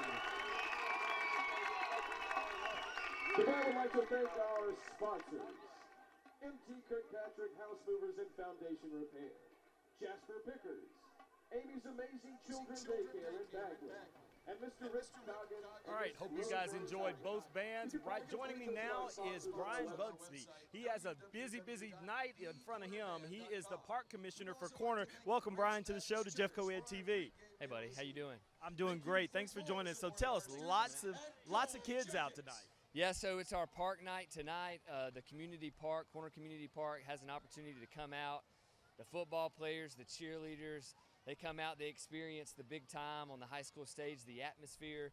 They get to be with the boys in pregame warm-ups, go to the locker room, experience the pregame speech, run through the sign. The cheerleaders get to cheer with the girls. It's an amazing night, one of our favorite nights of the year for them to have us out tonight, so it's fantastic. So we talked to the cheerleaders. I called them the Swarm because there was almost 100 of them. Yeah, so we've got 200 total kids in the park with football and cheer. Our numbers are growing. We're extremely blessed. The high school administration here, Miss Pam, Principal Dennis, Susie, Coach Campbell, and staff, everybody here is extremely good to us and allows us to have a home here. The boys and girls get to play and cheer here. It's just a phenomenal administration. They really have embraced us, and it's impacted our program. We've had a lot of growth because of it, and just love working with them and having the kids out on park night. And Brian, let's take a look at the stands. I mean, obviously this can't happen without parental support. Yeah, it's fantastic. Our parents are the best. That's the foundation of all of this is community. A lot of these folks in the stands actually are alumni here. They've been through school from kindergarten all the way up. And so it's a community effort all the way around. Corner Middle School and their support, just all the way up from kindergarten through graduation. It's an amazing night. So as you can see, a fantastic turnout. All right, so Brian, I've got to tell the folks at home, if you guys heard a familiar voice through the loudspeaker, that's because Brian's doing double duty. You're also the voice of Corner. Yep, been doing that for about 6 seasons. I guess this is my 6th season. Be honest with you, we have way too much fun up there. It's fantastic. I love that job, and it's more like a hobby. And we just bring the fun. It's all about the kids. We want to keep the energy up, keep the crowd loud, as I like to say, and just rock and roll to get the W. That's what it's all about. Hey, Brian, you got 35 seconds to get up top. We're going to let you go. Yes, Thanks sir. so much for joining us. Back to you guys up top. Let's.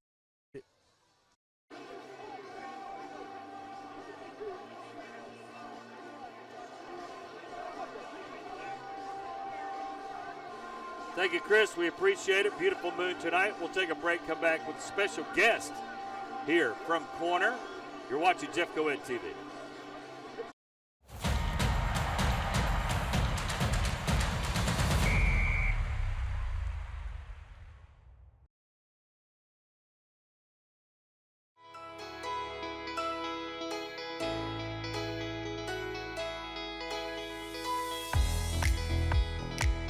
Are you ready for a fun-filled journey through some of your favorite stories?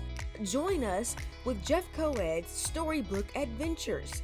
From the inspiring Let the Children March, highlighting Black History Month, to the heartwarming friendship between Maddie and Sophia in Maddie's Fridge, and the spooky thrills of Jasper the Rabbit and Creepy Carrots. There's something for everyone. Dive into the magic of reading with us. Perfect for pre-K through 3rd grade adventures. These stories are read by members of your very own Jeffco Ed family. You can tune in right here on Jeffco Ed TV or our social media.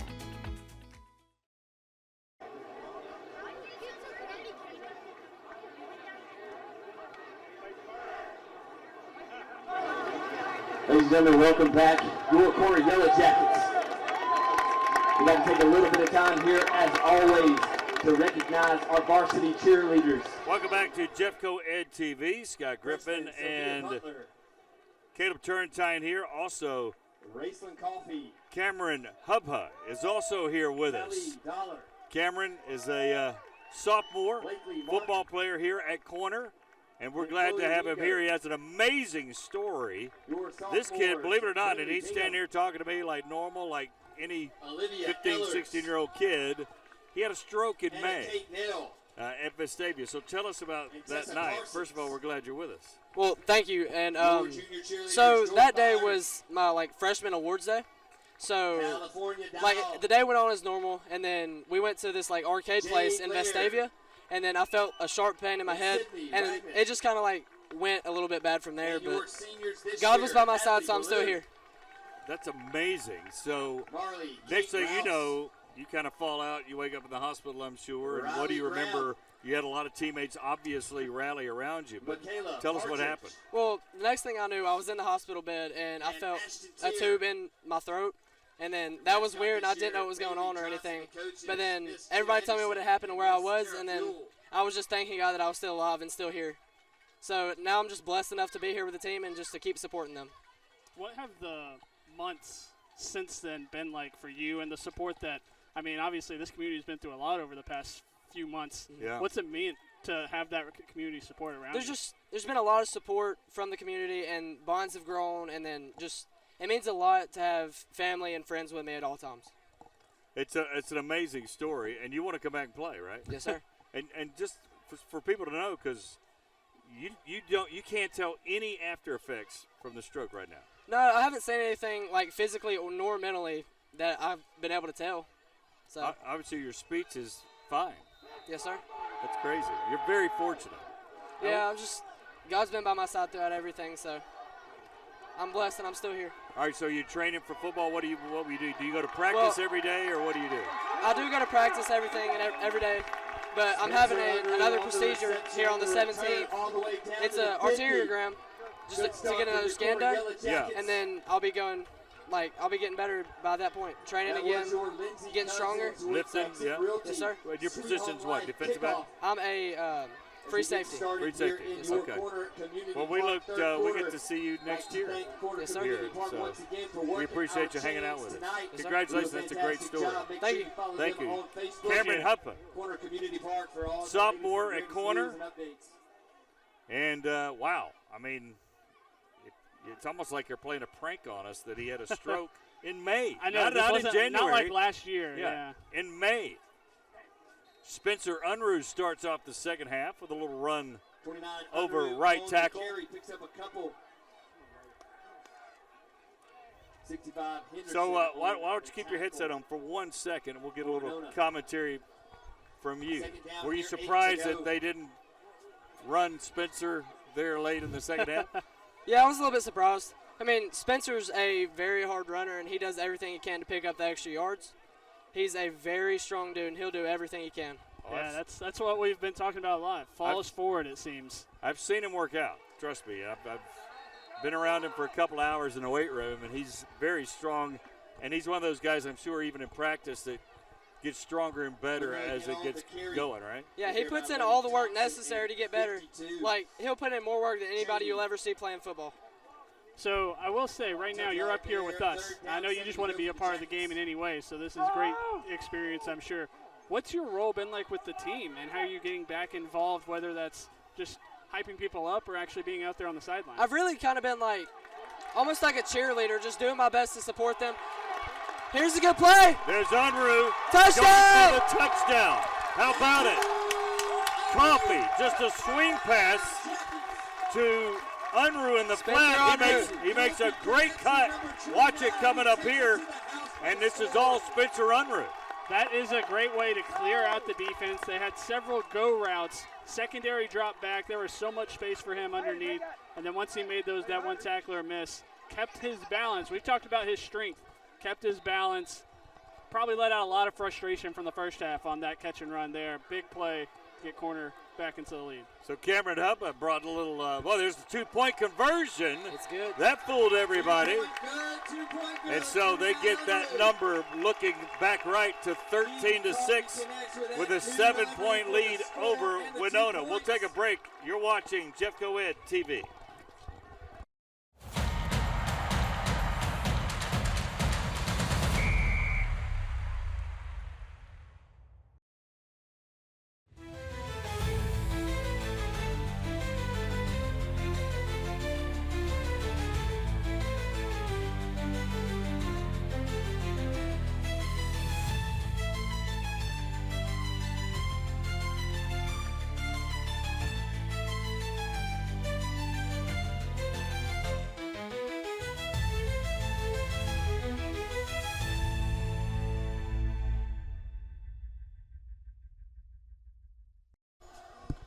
Welcome back to Jeffco Ed TV. Scott Griffin and Caleb Turntine, Cameron Huppa up here and bringing good luck to corner, which had done not much in the first half. They moved the ball and gotten some first downs, but had not scored except for a field goal to safety.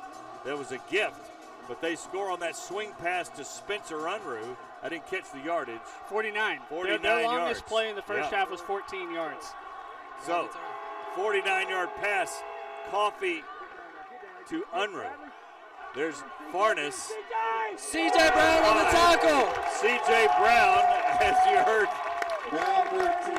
Mr. Huppa call it. Brown, the backup tailback, sometimes plays offense, plays defense, and he's a rough customer right there. You could hear that in the crowd. They were anticipating the speed that Brown was coming down on that kickoff to be able to lay ahead. Right around the 20. It feels like one of those momentum-changing plays. Yeah. You get a big play on offense, and then those big hits on kickoffs. It just changes the feeling in the stadium, and I'm starting to sense that over here on this corner sideline. So Wenonah hasn't touched it till now. They're trailing by 7. But they haven't done a lot except for basically a 67-yard touchdown run by Taylor.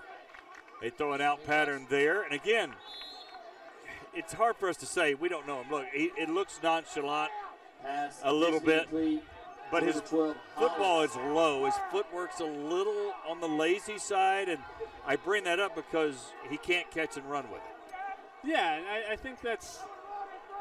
Is that legitimate or no, in your opinion? It might be. All the balls are low. They are. There's no doubting that. And whether that's not stepping into it or just short-arming it, because that's the kind of throw that they wanted early, is to be able to complete those 6-7 yard throws and then open up those big wheel routes that we saw at the end of the first half. I would think you want your receivers running after the catch in this game. There's Taylor running, coming all the way back. He's got room. Closed quickly, though, and they actually closed that pretty good, and he only got 3, but he might be close to a first down. There is an injury on the far side, so we'll see what's going on with that. I didn't see what happened over there, but he's laying on the ground back there. But Taylor will be close to a first down as there's the hit on Taylor. We'll take a break, come back with more 13-6. Corner on top right here from Jeffco Ed TV.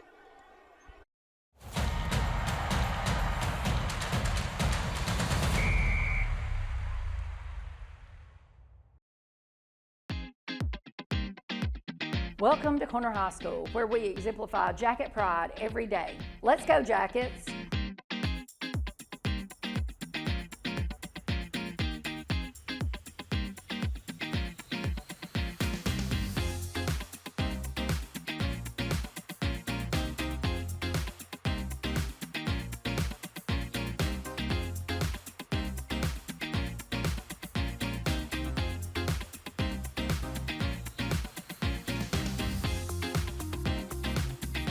Corner High School is Jeffco Ed strong.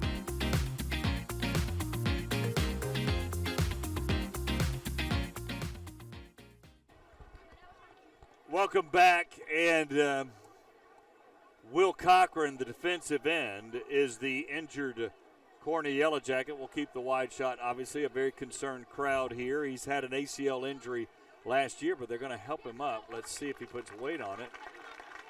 It's his left leg, it appears, so they're going to not take any chances and get him off the field. Matt Coulter's on the sideline and has more with what's going on. Matt, what do you got?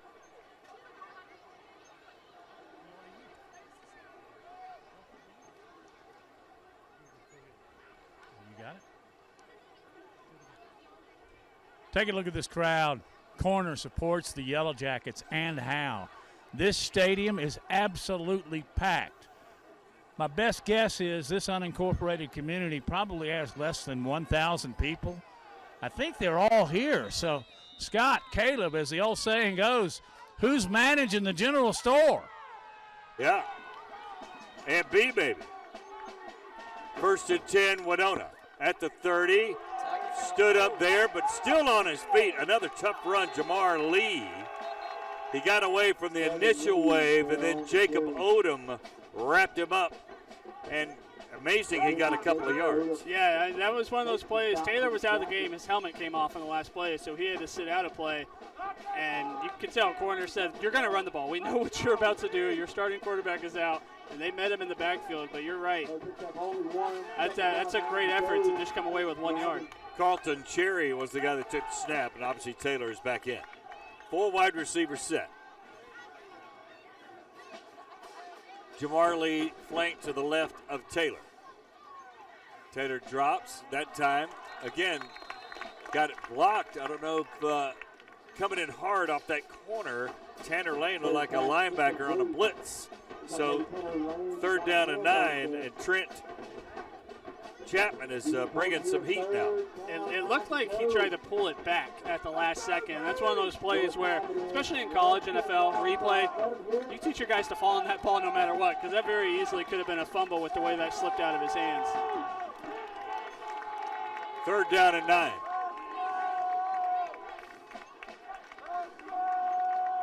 Be a big stop here. Cameron Huppa, the other voice you hear here. There's, boy, he had nowhere to run. Still got away. Got a 1st down. He might have a touchdown. Once again, 70 yards for Taylor. And that is, no, they're gonna throw a flag on a blindside hit behind the back, which was totally unnecessary. I understand the crowd's reaction. I don't think that flag was going to come out without the crowd's reaction, and I do not think that that is a block in the back either. But it was unnecessary. It was definitely unnecessary. Did not need it. Was going to be a touchdown either way. It was great hustle, but totally not the right play. It was a shoulder touch. There was no push. There was no extended arm, so you can't have a block in the back that style. I think the argument could be a blindside block. Yeah, that's what I called, but who knows what they'll call here. That will be 15 yards from the spot down there. Yeah. So the run will still gain 50 yards or so. Yeah. But man, that's a killer penalty for Wenonah, who has been struggling for big plays, and they just got their second one of the night, and it's gonna not result in any points. Yeah. It was an unnecessary block. Farnes, great hustle, but you didn't have to do that. There's the officials, and they'll see what happens here. There will be a discussion. They did call blindside block. Yeah, okay. That's what I thought it was. So that'll be a 15-yard variety. But to your point, it doesn't negate the entire play. No, yeah, and it doesn't. So that's still a big play for Wenonah to get into corner territory. But offensive plays have been at a premium for them.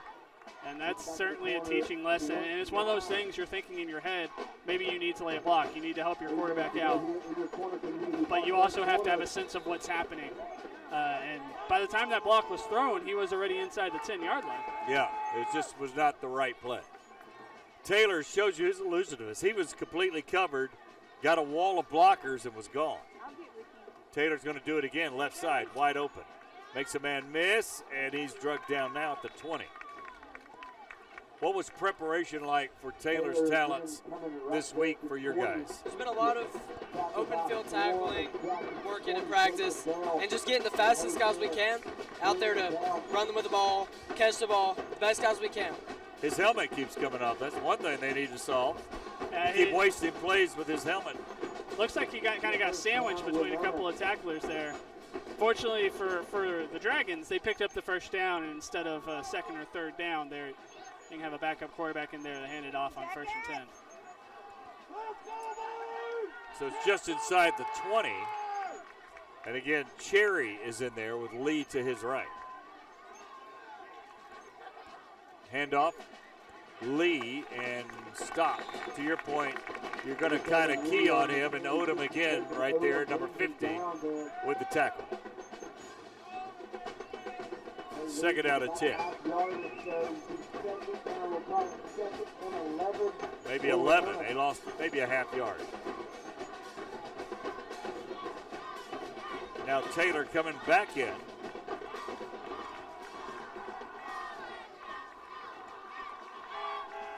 And we did see Wenonah's kicker warming up a little bit with field goals. His range certainly probably closer than this.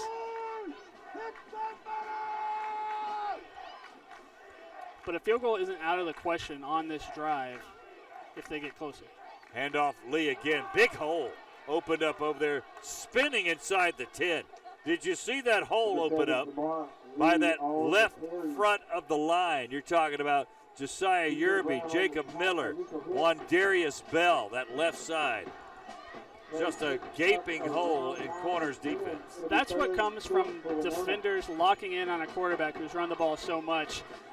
The hole was there, but it's also a little bit of the defense has to freeze, especially the front seven. They have to freeze, find the ball. Taylor made a good read there. 3rd and short now. Probably 4-down territory if they don't get it here. Taylor drops back, running, trying to get inside. Football loose, no helmet, off again. That time, his helmet just comes off. I don't know if his chin straps aren't tight enough or what. That's the 3rd time his helmet's come off on this series, isn't it? On this series, you see a couple of Wenonah players saying it's being ripped off. I might have thought that earlier. That time, that was just he hit the ground and it flew off just with some momentum.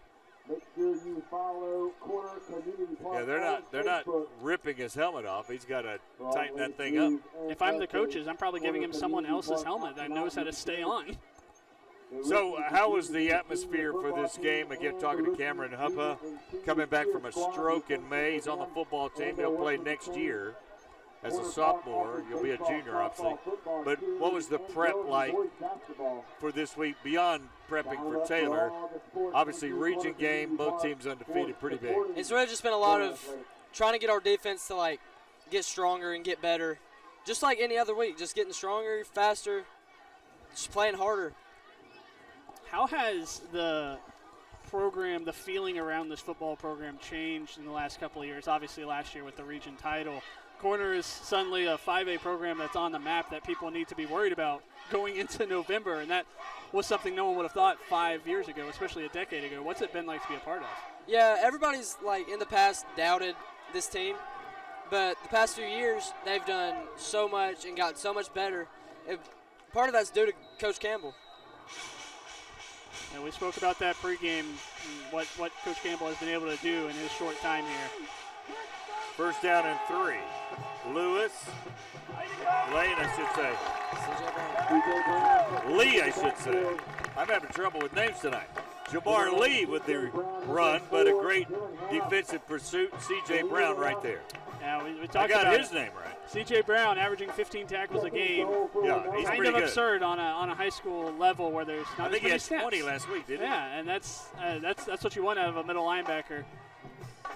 Guy who can be everywhere. And we've seen him return kicks, seen him lay a hit on a kickoff that we thought was a momentum shifter, and now Wenonah is driving 80 yards down the field. 20 tackles last week against Dora for number 11, C.J. Brown. 2nd and goal. Taylor. That's an easy run. Touchdown for Demazia Taylor. And that's just a snap and take it around the end. Yeah, that's a perfect way to cap that drive for Wenonah. Taylor did a lot of the work, and he deserved a touchdown after losing that one on the penalty that he probably had to have a teammate apologize to him for taking away the touchdown. But right back in it, extra point could tie this one. Almost identical to last year's game, just without the weird scores and safeties and 6-5 scoreboard there for a second. But this was 14-14 last year, and now it's 13-13 in the 3rd quarter. Now that game last year came down to the final minute with a touchdown pass. So expect we're in for a good finish here as well. 13, 4 minutes, 51 seconds remain in your Corner Community Park 3rd quarter. 13-6. The score here, game day next week. Oak Grove and Pleasant Grove. Battle of the Groves, always a good one. And we were there last year as well. That one was at Oak Grove. This one will be at Pleasant Grove. Pleasant Grove certainly didn't have the start they wanted to in week 0 when they had a big loss to McAdory. So that's a program that is used to winning. Expect they'll be hungry. No doubt. 4:51 to go to 3rd. We are tied at 13. Wenonah's had trouble with kickoffs here. Again, Cameron Hubba, who had a stroke, 15-year-old corner player who's made a miraculous recovery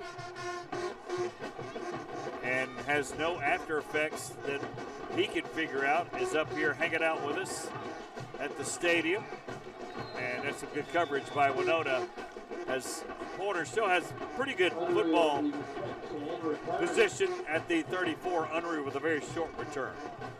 On that Wenonah drive, I had it down as 14 plays.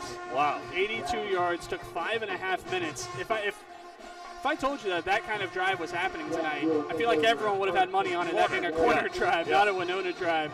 That's a huge response after going down early in the second half. And Corner did have a long drive that ended up with no touchdown. They had a 12-play drive that ended in a field goal. All right, so here come the Yellow Jackets.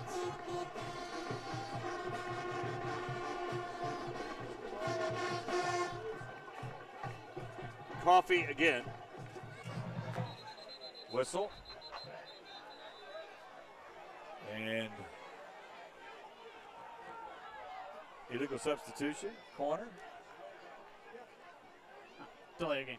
Oh, delay a game. All right. So I still wrestle. Use it a little bit different It did way. not look like delay a game, so the closest I could come up with was illegal substitution. Laying in a coffin? I don't know what's happening. Yeah. That was not the normal signal I'm used to, so I apologize.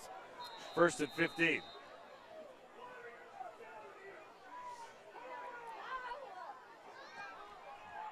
Doesn't change the play for Corners. They huddle and get right back to the line. And Coffee just keeps it around right in, and we'll get 2 or 3 over there. Tell us about Coffee, your quarterback. He's just really strong-minded guy back there. He'll do anything he can to pick up the yards that need to be picked up, and he'll do anything to win. He's got a really good arm and really good legs, so he can navigate that pocket better than anybody I've ever seen play. You can tell there's a lot of trust in him. I mean, obviously not his best first half, but still being able to go out there. And I expect that if needed, they're still going to let that ball loose. Coffee just like that. Yeah, that was a nice pass as he found Tyson Hill over there. Just past the chains for a first down. Yeah, Coffee had 2 completions in the first half. He already has 2 here in the second half for 65 yards. So obviously a much better start for him. The plan to get him a little bit more comfortable, stretch the defense out, and you still have to assume that at the end of the day, Corner wants to go through Spencer Unruh. Yeah.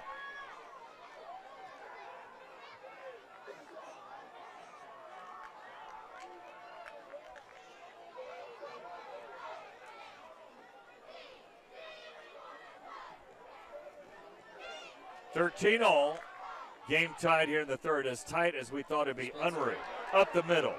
Gets jacked, but not before he picks up 8. Pretty good form tackle there by Corey Brown. Boy, you don't see many guys be able to tackle Unruh like that.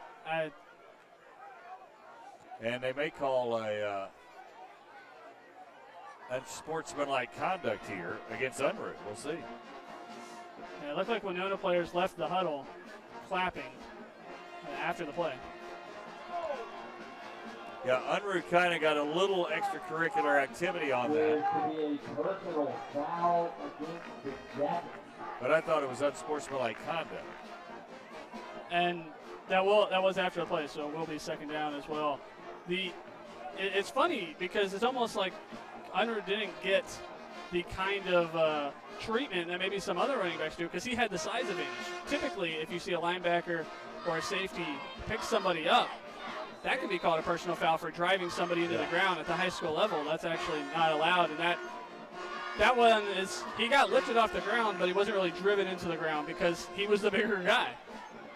Spot foul, so it's second down and 16. Coffee drops, throws it a little low, so having to go get it was Gunnar Wright, the senior, that picks up some of the yardage, but doesn't get a lot. And once again, the problem that stalled this Corner offense in the first half was getting in 3rd and long situations. And they were moving the ball again, and a massive penalty that is not the norm for this Corner team. could be the difference in this drive with another 3rd and long that they have to face. They throw it out, almost picked and caught. Wow, they read it beautifully on that side. Did Deontay Stevenson, and it went through his hands, and it was caught. But did they roll it out? Right, caught it. Let's see. Yeah, he only had 1 foot in. Great camera work there. That is really close. I mean, 1 foot in is what you need at high school level, but you couldn't tell by that camera angle whether the ball was bobbling or not. I mean, fortunately, we couldn't see. You would see a lot more anger from that sideline if that catch had picked up a first down. So the right it foot was going to be there. 4th down either way. Right foot was there, but I think his back turned. The official just didn't see it. Boy, that is it's a big stop for Wenonah, but they were inches away from a pick 6. Good high kick by Turner. Gets a great bounce. But Farnes will get it and run past the first guy. And there's another clip. Or block in the back, I should say, so we'll see what that's about. So, we'll take a break and clear all this up. Wenonah will have the football when we return. You're watching Jeff Coed TV.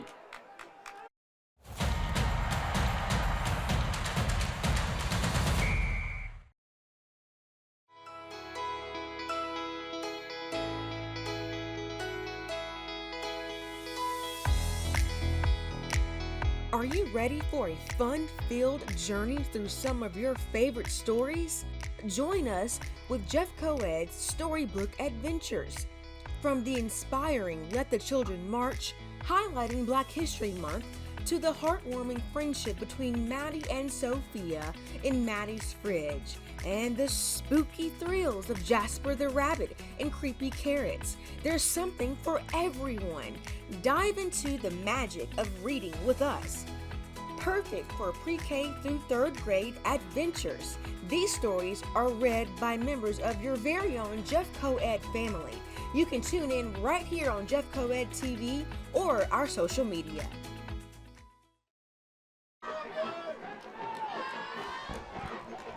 Welcome back here, Jeff Coed TV. Scott Griffin and Caleb Turntime. First down and 10, Wenonah after the block in the back. They throw it out and wide open over there. Could have run for the first down perhaps, but dropped right in his hands. That time a good pass to run with. That was. It's a good out route. That's what they made a living off of. And that one was up. Dropped it. Hit both hands, it looked like, from our angle. What is Trent Chapman saying there? Can you read lips? What is Trent Chapman saying there? I have no clue what he's saying, but you can tell he's getting mad. Yeah.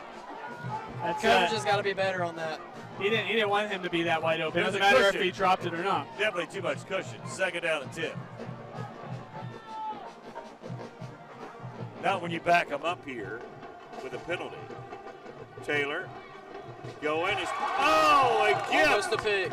A gift to be picked off and dropping it right in his breadbasket is Braxton May.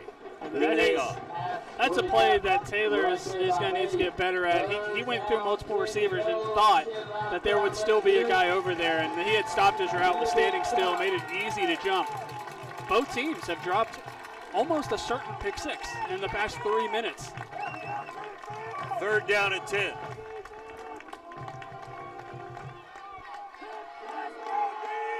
Wenonah picked up 2 third downs on their last scoring drive. Taylor, no back by him. Looking. Eyes dropped, still running, slippery. Still can't get him. Still can't tackle him. Taylor on his feet and very close to the first down, but he's about 2 yards shy. You just can't get him down. Like soap. And he gets low to the ground too. It helps his balance. And I mean, that's a good tackle, because if it started to feel like the point where if he gets by 1 or 2 more people, this is going 90 yards. Bodie Reed came up safety position to get that. We'll see what the flag's about. It's a hold against Wenonah. Bodie's got a lot more confident through this season. He's playing a lot harder every week. That's the voice of Cameron Hubbu. Or Hub, I should say.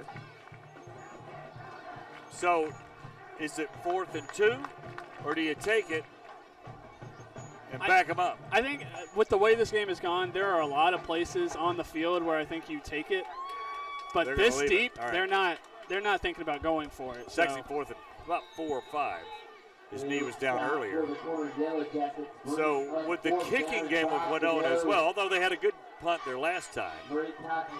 I'm surprised Corner doesn't have 2 returners back as they did earlier, kind of avoided a longer bounce being able to catch it. Expect this to go towards the Wenonah sideline, see if they can get another bounce. Tyson Hill back deep. And it does bound there. It will go out of bounds at the 49-yard line on Corner's side of the 50. We'll take a break, come back. Minute 41. Cameron Huppa's here with us till the end of the 3rd quarter. You're watching Jeff Coed TV.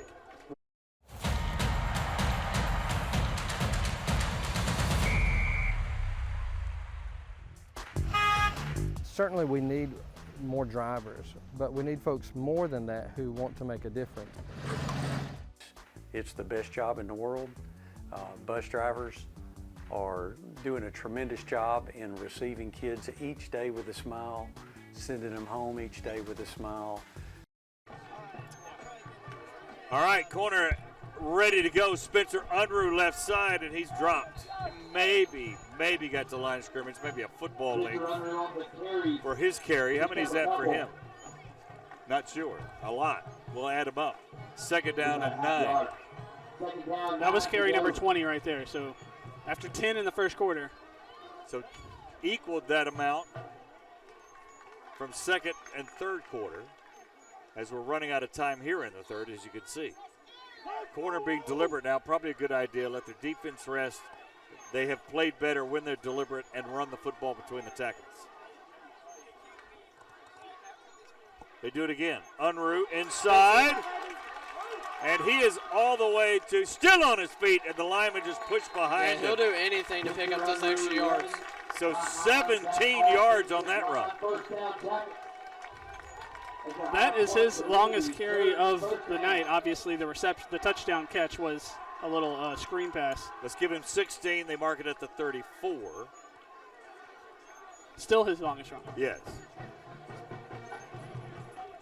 The pile went to the 33. They marked him back a yard, but still a good run. 1st and 10, Yellow Jackets. Dyer in motion. Hand to Unruh, bounces off one, tries again, and again, line of scrimmage run.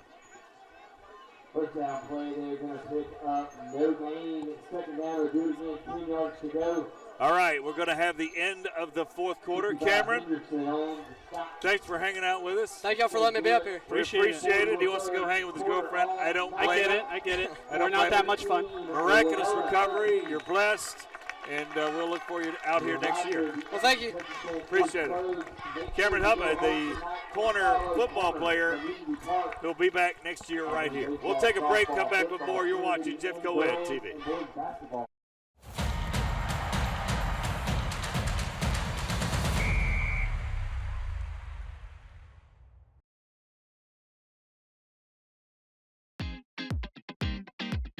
Welcome to Corner High School, where we exemplify Jacket pride every day. Let's go, Jackets!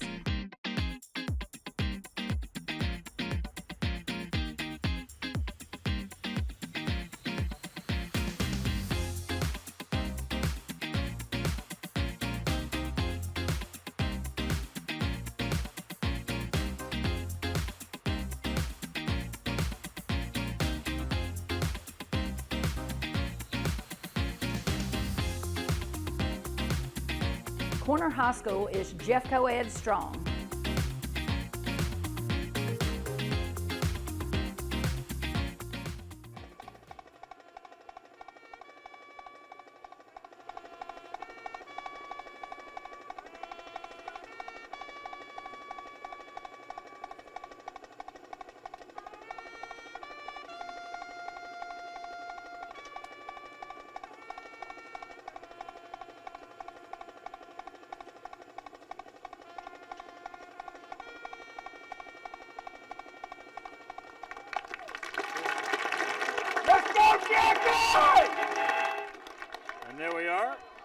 as we get ready to begin the fourth quarter. Scott Griffin, Caleb Turntine, Chris Osborne, Matt Coulter on the sidelines. Good football game here, 13-all. We've seen some explosive plays. We've seen some terrific defense, which we expected from both of these teams. And now we're seeing Corner get back to the nitty-gritty as they move down the field. There's next week's game, Oak Grove, Pleasant Grove. Matt Coulter will be in my seat next week.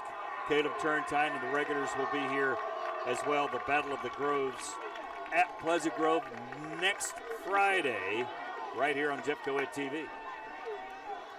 Let's go! I got demoted because I got Coffey's name messed up for a quarter. Still not over that, by the way. Handoff Unruh. I know who that is, but he trips. And it's almost like they're keying on him, coming up hard. Coda Palmer from defensive end, who's been on a lot of Unruh tackles.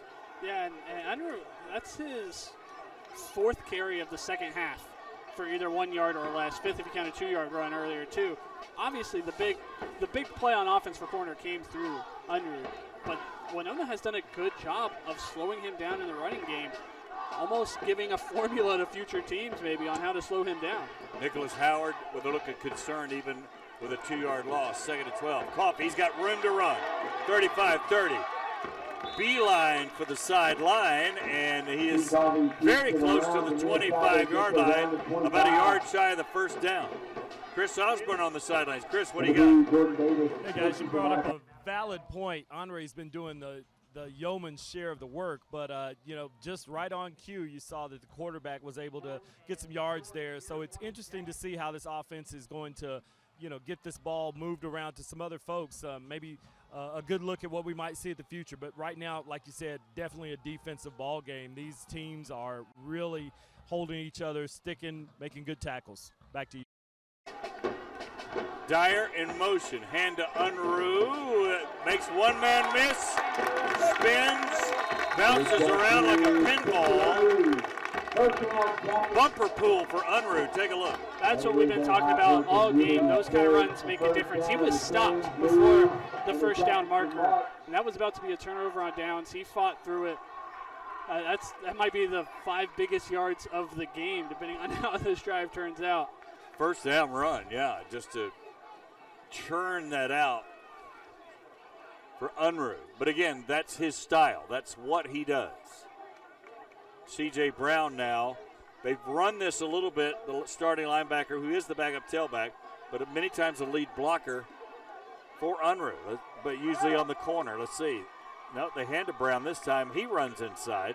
Just throwing a little wrinkle in there, and he'll get 2 or 3 on the inside there off the right side. Let's talk about the offensive line. You're talking about Wyatt Wise, Kyler Scott, Caden Baker, Dawson Cox, Noah Dawkins, 2 seniors, 3 juniors, a very veteran offensive line.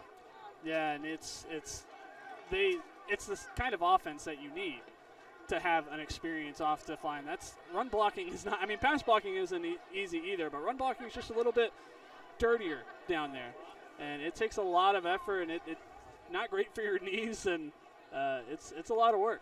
C.J. Brown on the turf, but they don't seem to be very concerned with him, and he's pretty much up and ready to get back to action. 10:33 to go in the fourth, and a very tight, good, competitive, our best football game in a while, wouldn't you say? Here on Jeff Coed TV. Would you agree? I would agree. I mean, it certainly feels good to have one this season. I know the last couple of weeks it's been about the excitement of football returning. You didn't really need the exciting game, right? I mean, everything felt great. But a game that's tied in the fourth quarter to start region play, 2 teams who won a region title, this is pretty much more than we could have even hoped for. So this time a little option action, but Coffey keeps it. Unruh was open for the pitch. He chose to keep it, probably the wrong decision. I will give credit to Wenonah's defense. I mean, they almost look like they shut down the pitch. And if you're not sure you can make a pitch, you don't want to try to force it, because that's not just an incomplete pass. That could be a fumble behind the line of scrimmage. So maybe you kind of let the quarterback make that decision on, if you didn't trust yourself to make the pitch, don't make the pitch. No gain for Coffey. He's a junior. 3rd down and 8. Again, might be 2 down territory, I should say. Over the middle, don't need it. There's a great pass strike. He just sat down in that zone, did Rhett Kofer, the senior. I mean, that's going to be a great look at it. He's looking at him the whole time, but when your number one option is that open, good job of finding him. Keep Coffee 4 or 5 down in the second half, helping this offense tremendously move the ball. As you know, that comes from the run. Run, and your backers don't get back. Easy toss.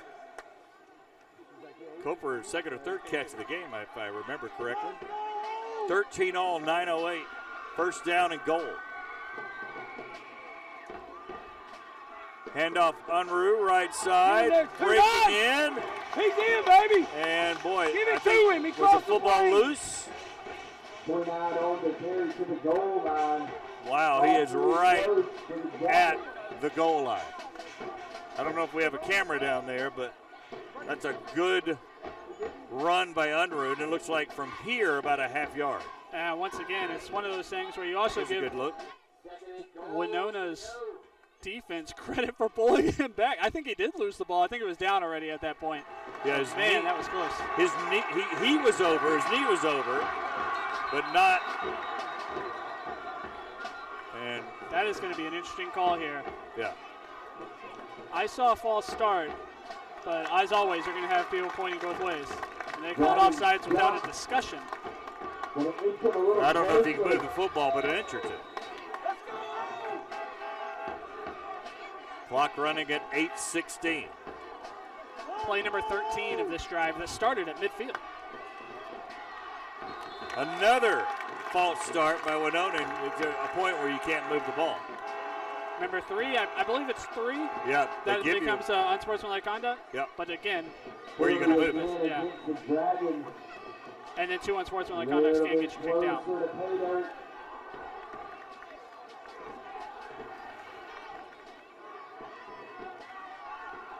Unruh, right side. He's got to be in now, right? There's touchdown, Unruh. That's the drive they were looking for this entire game, and they get it with Unruh going in. Yeah, again, it's been response after response from both of these teams on offense. It's been a great second half of play. And Winonah's defense, there were multiple times on that drive where it felt like they might have gotten a stop. And corner answered every time, finishing the drive with Unruh that they did not do in the first half. They did have a big passing play to convert a 3rd down across the middle of the floor, but other than that, it was all Unruh.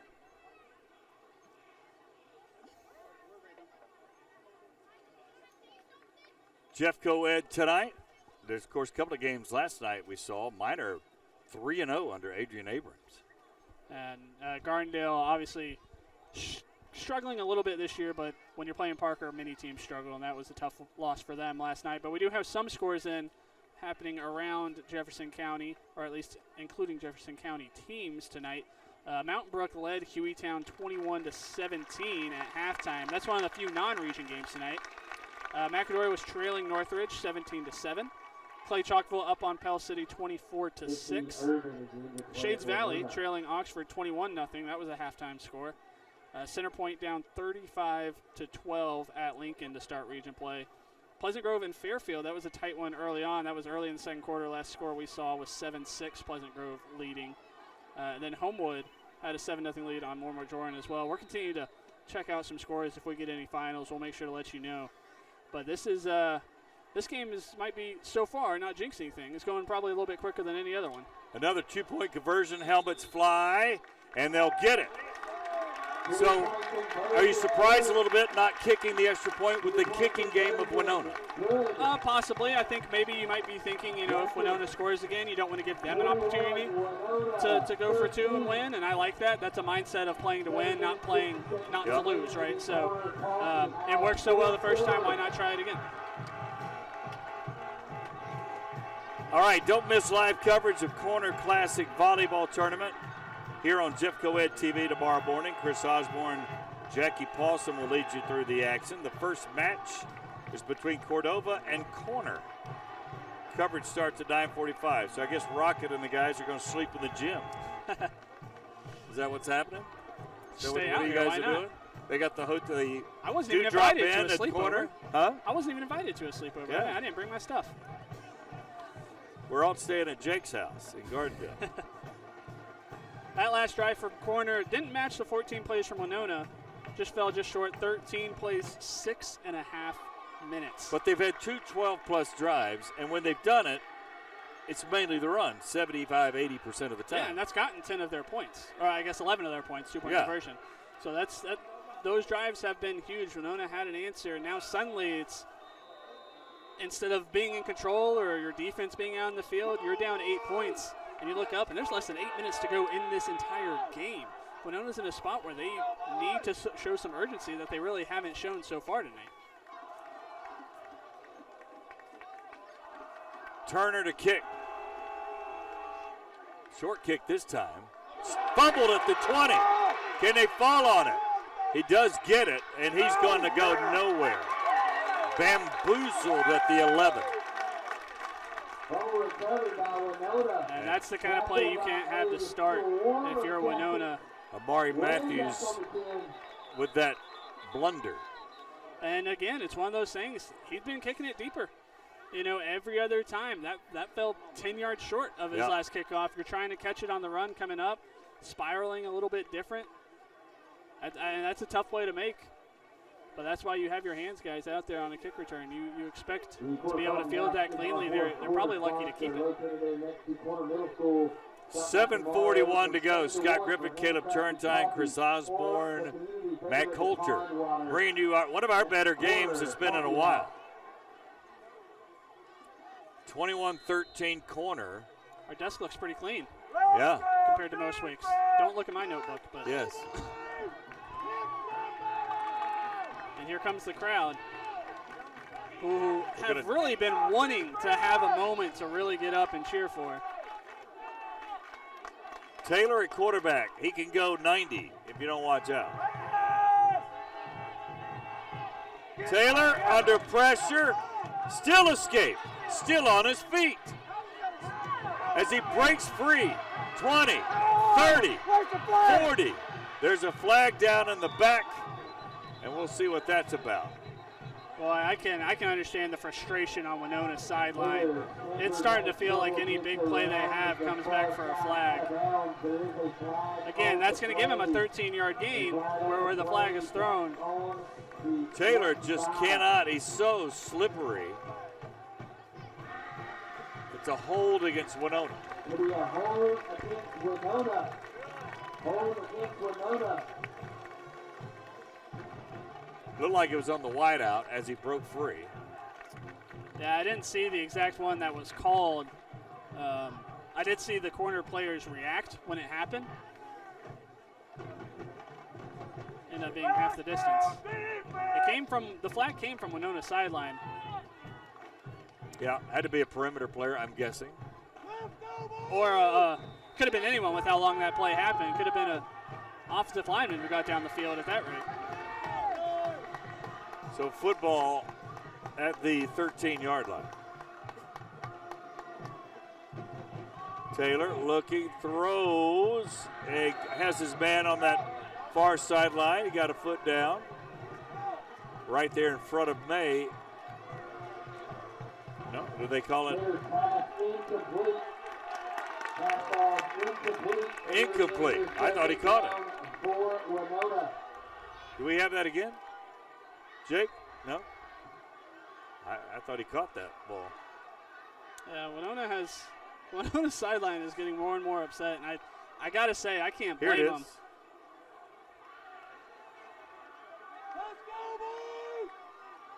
Or maybe he landed out of bounds. His left foot is in, but it might have been his arms that hit out of bounds first. That's what made it called incomplete. Taylor going deep and just inaccurate on the throw to Jamarian Miller on that flag route. Yeah, just the wrong shoulder. He had him on man coverage out there. 3rd down and 8. 3rd down right here, 8 to go. Keep a minute. Let's get knocked out. Let's hit it. 6:57 to go. 21-13. Wenonah staying in the huddle a long time. Clock at 11 as they get to the line. And again, not much sense of urgency. They need Clock to get at set. 5. Just gets it off. Taylor looking, throws, and misses his man. He had a man there. Farnes was there. It goes through his hands. And I'm not sure their best play is pulling it and running it with Taylor, right? Taylor has shown he can throw the ball. I mean, that one was on target, and he zipped it in there. I know that's probably not an easy catch, but that's something that he can get to the sideline and think coaches are going to say the receiver should have had that ball. 4th down and 7. No doubt they're going to punt it. I wouldn't think they would even think about faking it here. 6:49, but with Corner's run game, they could run out this clock if they do what they've been doing. I will Ball say bounds that at the 35-yard line. If you're Wenonah, you want to put this game on your defense probably more than your offense, and you get a good roll, decent field position compared to the rest of the night. Wenonah's defense has a chance to get them back into this game, but it has to happen right now. Matt Coulter's on the sideline of Corner. Matt, what do you have? Hey, what a great football game, huh, guys? You're looking at the Corner offense about to go back on the field, and I know you guys have been talking about this as well. But at this point in the football game, I got to think you're going to see a very, very steady diet at number 29. That's Spencer Unruh. Great inside runner, but he's not bad on the corners, too. When you get him into space, he's got quick feet. I see 29 carrying the football a lot here in the last 6:39. Do you think anyone got Matt to try to work the word corner into every single one of his hits when he's not talking about Corner High School? Because so far he's doing a great job of it. Yes. Around the corner, in the corner, the band's in the corner. He's making it work. I think Matt's a candidate to spend the night here and help on the volleyball game tomorrow. Yeah, I don't think there's any doubt 29's going to get it, and Caulfield mixed it in. We'll see what they come up with. There's the offensive coordinator, the Corner faithful, the offense. If you're in that huddle, it's probably not just about who's getting the ball and running. That might be a little bit more predictable. Yeah. And Wenonah front seven has been great in predictable downs. Yes. But if you're Corner, you think we're built for this. We're in a great position. Let's run this 6:39 off the clock and never give the ball back. Yeah, you at least want to run clock. Right up the middle, Unruh, and they go low, which is a good idea on Unruh. But he still gets 4 yards. And that's what a Corner will do to you for the rest of this game. If they had it their way, they gained 4 yards over 15 plays, never score, and the clock will be out, and they'll get to go home with a win. 21-13 Corner. Went ahead on the last drive with a very short run after a long 13-play drive. 2nd down and 6.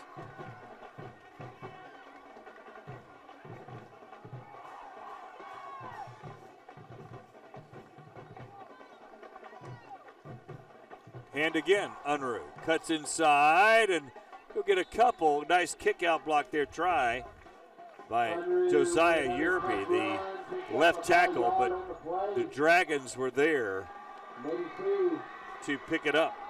I think if you're Wenonah, I mean, you have to make sure to stop that extra yard, that extra 2 yards that Unruh's been able to get. I mean, this could easily be 3rd and 6 or 7, but the way he's fallen forward on the last 2 carries makes it 3rd and 3. I'd be packing the box a little bit more if I was the Wenonah defense. But it's definitely not 2-down territory for that first down. Coffey feels like he's got to throw. He's got his man. Again, right there in the seam. Just find that hole in the zone, turn around and get it. Kofer again. I mean, that's almost identical to the play. It might be the identical play that they had converted 3rd down on earlier, at least the identical route there for him. And again, if you're Wenonah, I think you got to say, beat us over the top. Play underneath on these routes. And we've got a stoppage in play as corner lineman can't get his shoe on. Jeffco needs your help in shaping the future of the district. We're about to begin the process of reviewing our current strategic plan as well as setting our goals for the next 5 years. Very important part of that is getting feedback from our parents, students, teachers, and administrators. If you work for Jeffco Ed, or if you have a child that attends one of the schools, be sure to check your email for a link to our strategic plan survey. First down and 10 corner. Football at the 38. Unruh. Know that Brown? Yeah, Brown inside. Doesn't hurt a if little you can cross get action. Let's try to get misdirection, but didn't pick up very much. If you can get a couple of yards, I think corners is happy with that, especially if they can give Unruh a down off and still pick up yards, still have a positive play. That's exactly what they want from this drive. And again, we're talking that they converted 1 first down, and they've already knocked off 2.5 minutes of this clock. Definitely milking the clock down every second they can. Second down. Unruh comes back to flank Coffee, and he gets nailed right there. Great play on that side. Taylor with the tackle. That's exactly the play that Wenonah needed, and that's that you get a tackle for a loss, you have a 3rd and long, that you've really held corner, on most of these 3rd downs, but certainly on 3rd and longs, and so Wenonah sideline thinks this is time to take a timeout, get the stop right here. You're almost feeling like the game is on the line on this 3rd and long, and if I'm corner, I still might be running the ball for the sense of, hey, maybe you can get to 4th and 5, 4th and 6, and then go for it again from there. But then again, maybe you just go back to Kofor right over the middle. And what has worked the past 2 times, they've converted on 3rd down. 21-13, 3:33 to go. It's a good shot of the huddle. Inside the huddle there, as you see some of the corner faces, trying to keep this football on 3rd down and long.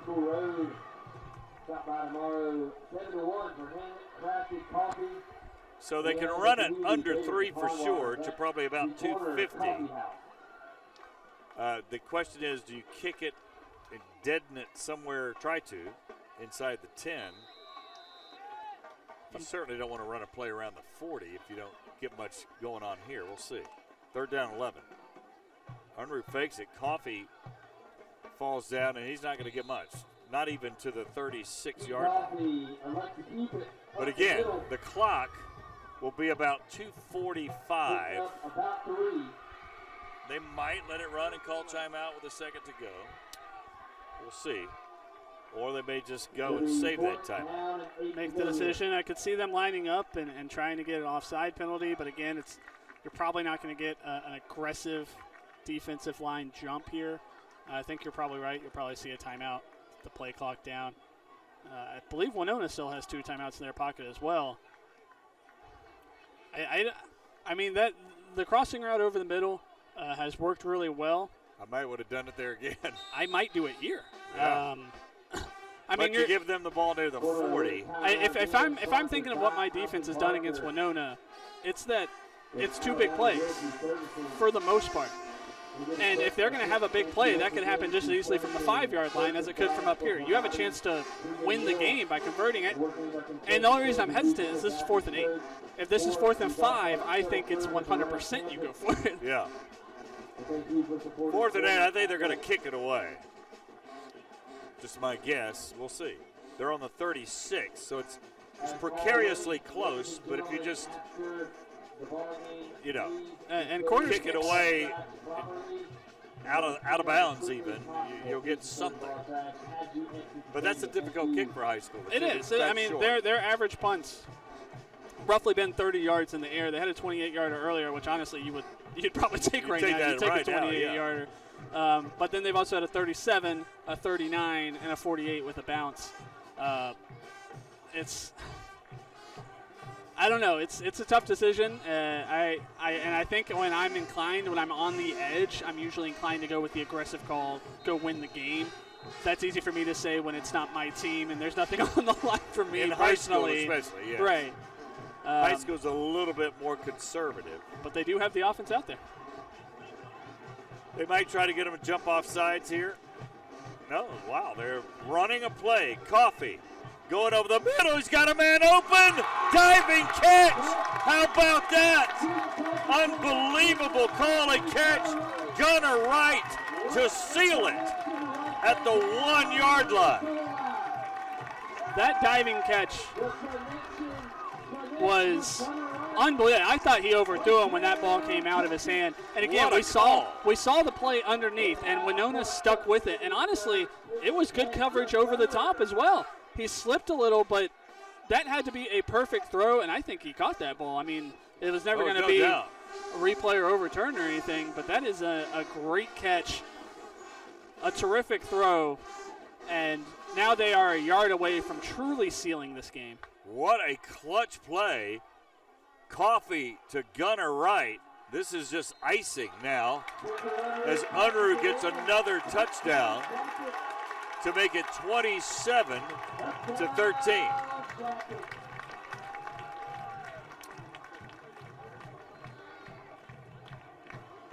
And that's the kind of play call that a coach remembers. That's the kind of throw that a quarterback remembers.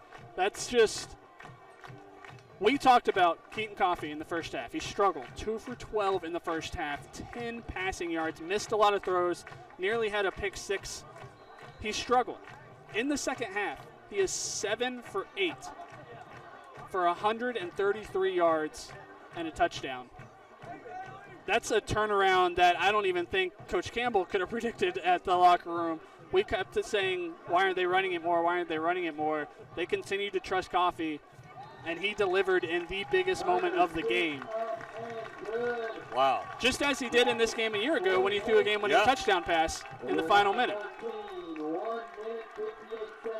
Incredible close game. Closer certainly than 14-15 what it is now, 28-13.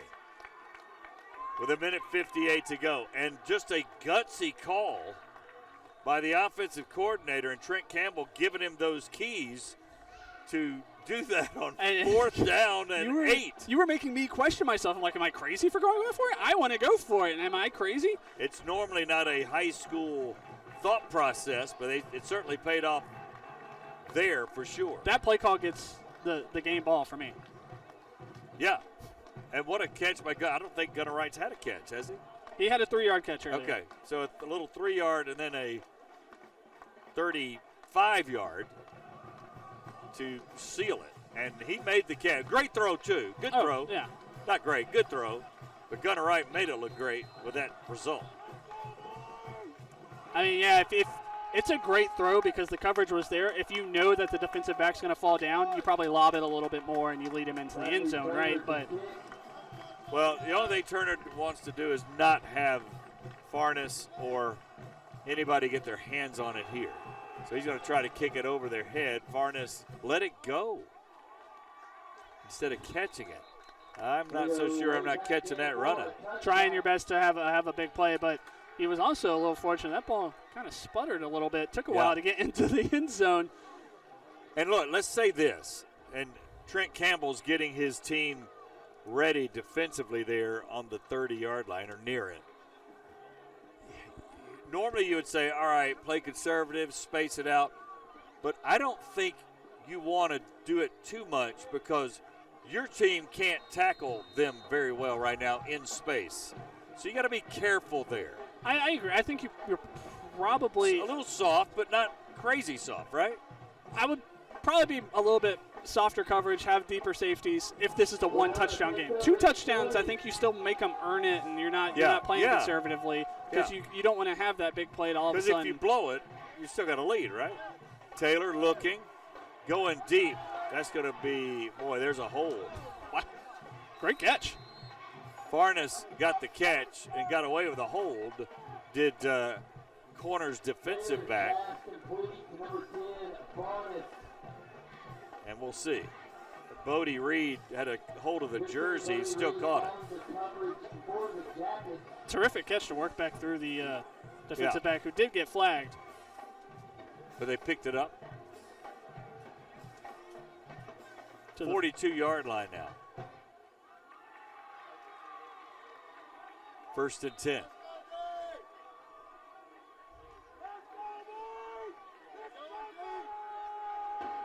Minute 46, so that only took 12 seconds. Taylor looking, throws off his back foot, he's got a man, and that's knocked away. Flags again.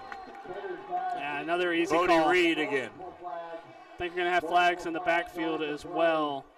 So we're going to have I didn't see one for what I thought might have been thrown for roughing the passer, but I think it'll be a perhaps holding. offsetting, yeah. Pass interference, corner, hold, so we'll offset. So corner's getting pressure on him. They just haven't been able to tackle Taylor. Another terrific throw. You can see why they have Taylor back there, not just for his running skills. I know he's only completed 4 passes tonight, short-armed a few things, but he's got a great deep ball. And that's what makes him such a threat, is that you can't just quarterback spy, because he will throw it over the top against you, which allows him to have more running space the deeper that the secondary has to go. So they have nickel coverage in, obviously, with deep linebackers. Gant is in now, Jackson Gant, the backup safety. Taylor looking, going to run it. And boy, an open field tackle. Normally he's run all game for that, but C.J. Brown with that shoestring. Yeah, he sized him up too. He nearly got around him. Taylor and Brown kind of had a showdown right there for a second. Clock running too, and Wenona's huddling. Down by 2 touchdowns, they got to run plays. Again, it's one of those things, you make sure you get the first one before you worry about getting 2, I think. But 2nd down and 6. Snap, Taylor looking, that long out route. Farnes is there. No, actually that, boy, still in bounds, fighting to the 22-yard line. Great catch over there. And that is Jamarian Miller on that catch. That's a great catch, and I think every corner defender, I mean, I expected it as well, is that I expected him to step out of bounds, and he kept fighting forward. Again, a teaching lesson, right? When you're on he's going to get to that sideline and get told, hey, those 5 yards, that was great effort. Step out of bounds and stop the clock next time so we don't waste the timeout. Trent Campbell will get a look inside the corner huddle. Trent Campbell very animated because of all the missed tackles. We saw 3 right there.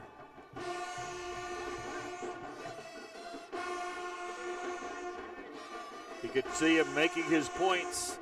Defense is his forte.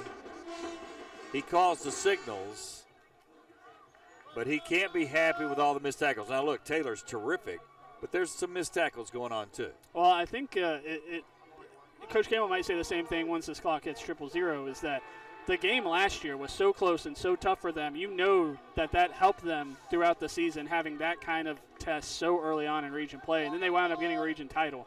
He's probably going to say the same thing about tonight. It was much closer than a 15-point game that it is right now. If they hold on to win this was a massive test coming out of the gates to start region play. Trips up top. Taylor looking there. Rolling, and this time sacked by Brown. He's not going to get away now. C.J. Brown with the big sack. He was playing linebacker. He kind of waited maybe in a spy position and then went after him aggressively. That is the first time Taylor has been tackled behind the line of scrimmage tonight. The only other negative play that he has accounted for was a bad snap to start the game, that he's the one who recovered the fumble in the end zone. That's the only time he has been tackled behind the line of scrimmage tonight. C.J. Brown with a big play there. Again, it's a 14-point cushion, but certainly puts them behind the chains now with 2nd down and probably about 21 or so, 22 yards. Again, good look at Trent Campbell in the huddle.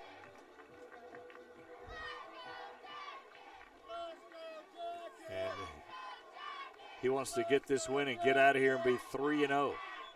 And then Jeff Coed TV could be invited back to corner sometime in the future. as he erases that Briarwood loss last year. So they got to get to the 13, but they'd like to score with 35 seconds to go. Then they're still trailing by one score. 28-13. Taylor over the middle, got his hands up, might be picked. May got his hands on it, and it is a pick. And that'll do it. Jacob Bell with a deflection interception. I mean, that's Taylor. You have to make throws, and honestly, not a bad throw. Great play to tip that ball, and a great play. Great camera work, guys. And a great tip drill. Well done. That is Bell's third interception of the season. Bell with 3 heists so far in 3 games. Excellent camera work, slow-mo work by Jake and the boys. John Rocket. 27 seconds to go. I don't think you'll see an aggressive offensive play here. What do you want to go out on a limb or? Yeah, I don't think it's going to happen. You don't? I think you might see a kneel down. A little kneel action. And finish this game off. By the way, to start 1-0 in region play. Can I tell you how much I hate the deep snap kneel? You lose 6 yards. I'm not marking yards. it down. Don't worry about it. Okay. That's a team rush. Yes. That's how we like to call it. As the clock melts away, Corner will win this game 28-13. Great win for Corner. Hard-fought battle for Wenonah and Nicholas Howard's team, but they fall in this region battle by 15. But it was a one-score game the entire game, pretty much. Wenonah, everything I saw from Wenonah tonight is they're going to be a playoff team, and they could easily work their way back into this region title battle as well. I mean, obviously, you're going to have a ton of eyes on Ramsey, right, and Briarwood, and these two teams. That's what everyone is thinking is going to be your 4 playoff teams. It's just about what order they fall in, and I think we saw a lot of good things from both of these teams, and obviously some offensive stars, but both of these teams rely so much on their defenses, and they both came to play tonight. Incredible response in the second half. And you don't see it much in high school football, where defense is still, not that it's not played, but where it's a cornerstone of a program. Yeah, and I think you could probably look at Corner and say that they are, that deliberate team. You mentioned that a lot. Just the tempo that they play with. They love the running game, and that's going to help your defense. That's going to not only just, less possessions equals less points, right? But it's also going to give your defense more rest, and that came into play in the second half, I think. But Wenonah's defense is no shrug either. I know Unra, who 29 carries tonight. Wow. 111 yards, 2 catches, 46 yards through the air, a pair of touchdowns. Not even 4 yards a carry. If you ask him about that Wenonah defense, he's probably going to be feeling it tomorrow. He took some hits tonight, and he fought through it. But he had a tough game against that front 7. I think as long as carry, what you pointed out, 16 yards. I think we have Matt Coulter down there with the winning coach, Trent Campbell. Matty. Coach, I know I'm just on the sideline, but I just enjoyed the heck out of that. It was a fun football game. It was a tough one. It's good to fight, and the kids had to fight for 4 quarters.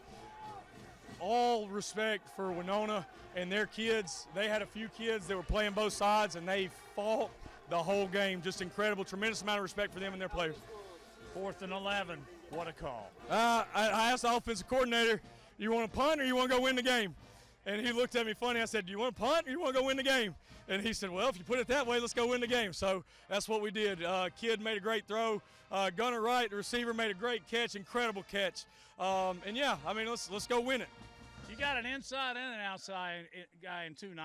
Unruh, he can dance a little bit, but boy, he is tough between the tackles. Yeah, he had to fight a little bit tonight. He was met with a lot of opposition in the tackle box, and he made some moves tonight. Did some great stuff. The score on the first drive in the second half down here, we made about 3 guys miss. That's incredible. That's what he can do, and he's learning to put that shoulder down some too, and bring that physical aspect to the game. I got to ask you, when number 1 from Wenonah got loose and headed down the sideline, and then there was the late obvious flag. That's your best 40 in a while from Oak Grove? Because you flew past me like a breeze. I wanted to make sure they were going to call that one because I thought they made a silly mistake right there that bailed us out. Yeah, so I was going to make sure they made that call. big win. Thank you, Coach. Thank you so much. You bet. 24-4, Caleb. This team has not had a double-figure win, as we said, in 76 years, now back-to-back, and they're almost a third there on their way now. Yeah, I mean, obviously that's going to have to come in the postseason, right? I mean, yeah, you expect, you can think of a 10-0 regular season, but you're all about that postseason run at that point. Once you get that double-digit wins, it's all about those 5 wins in November. The crew is going to sleep in the field house because tomorrow morning they've got Corner Classic Volleyball Tournament right here on Jeffco Ed TV. Chris Osborne, Jackie Paulson, they'll lead you through the action. First match at 9:45 in the morning, Cordova versus Corner. We got that going on. Next Friday, Matt Coulter will sit in my chair, and Oak Grove, Pleasant Grove will be it. The Battle of the Groves always entertaining as well. Good football game there with the new coaches at Pleasant Grove. So we'll have that for you. Caleb Turntime will be there, Chris Osborne and the crew as well. That's next week, 6:40 start with the pregame. So for this amazing crew, and we hope you enjoyed it as much as we enjoyed broadcasting it. Corner wins again, 28-13. You've been watching Jeffco Ed TV, and we say adieu from Corner. Enjoy your weekend, everybody.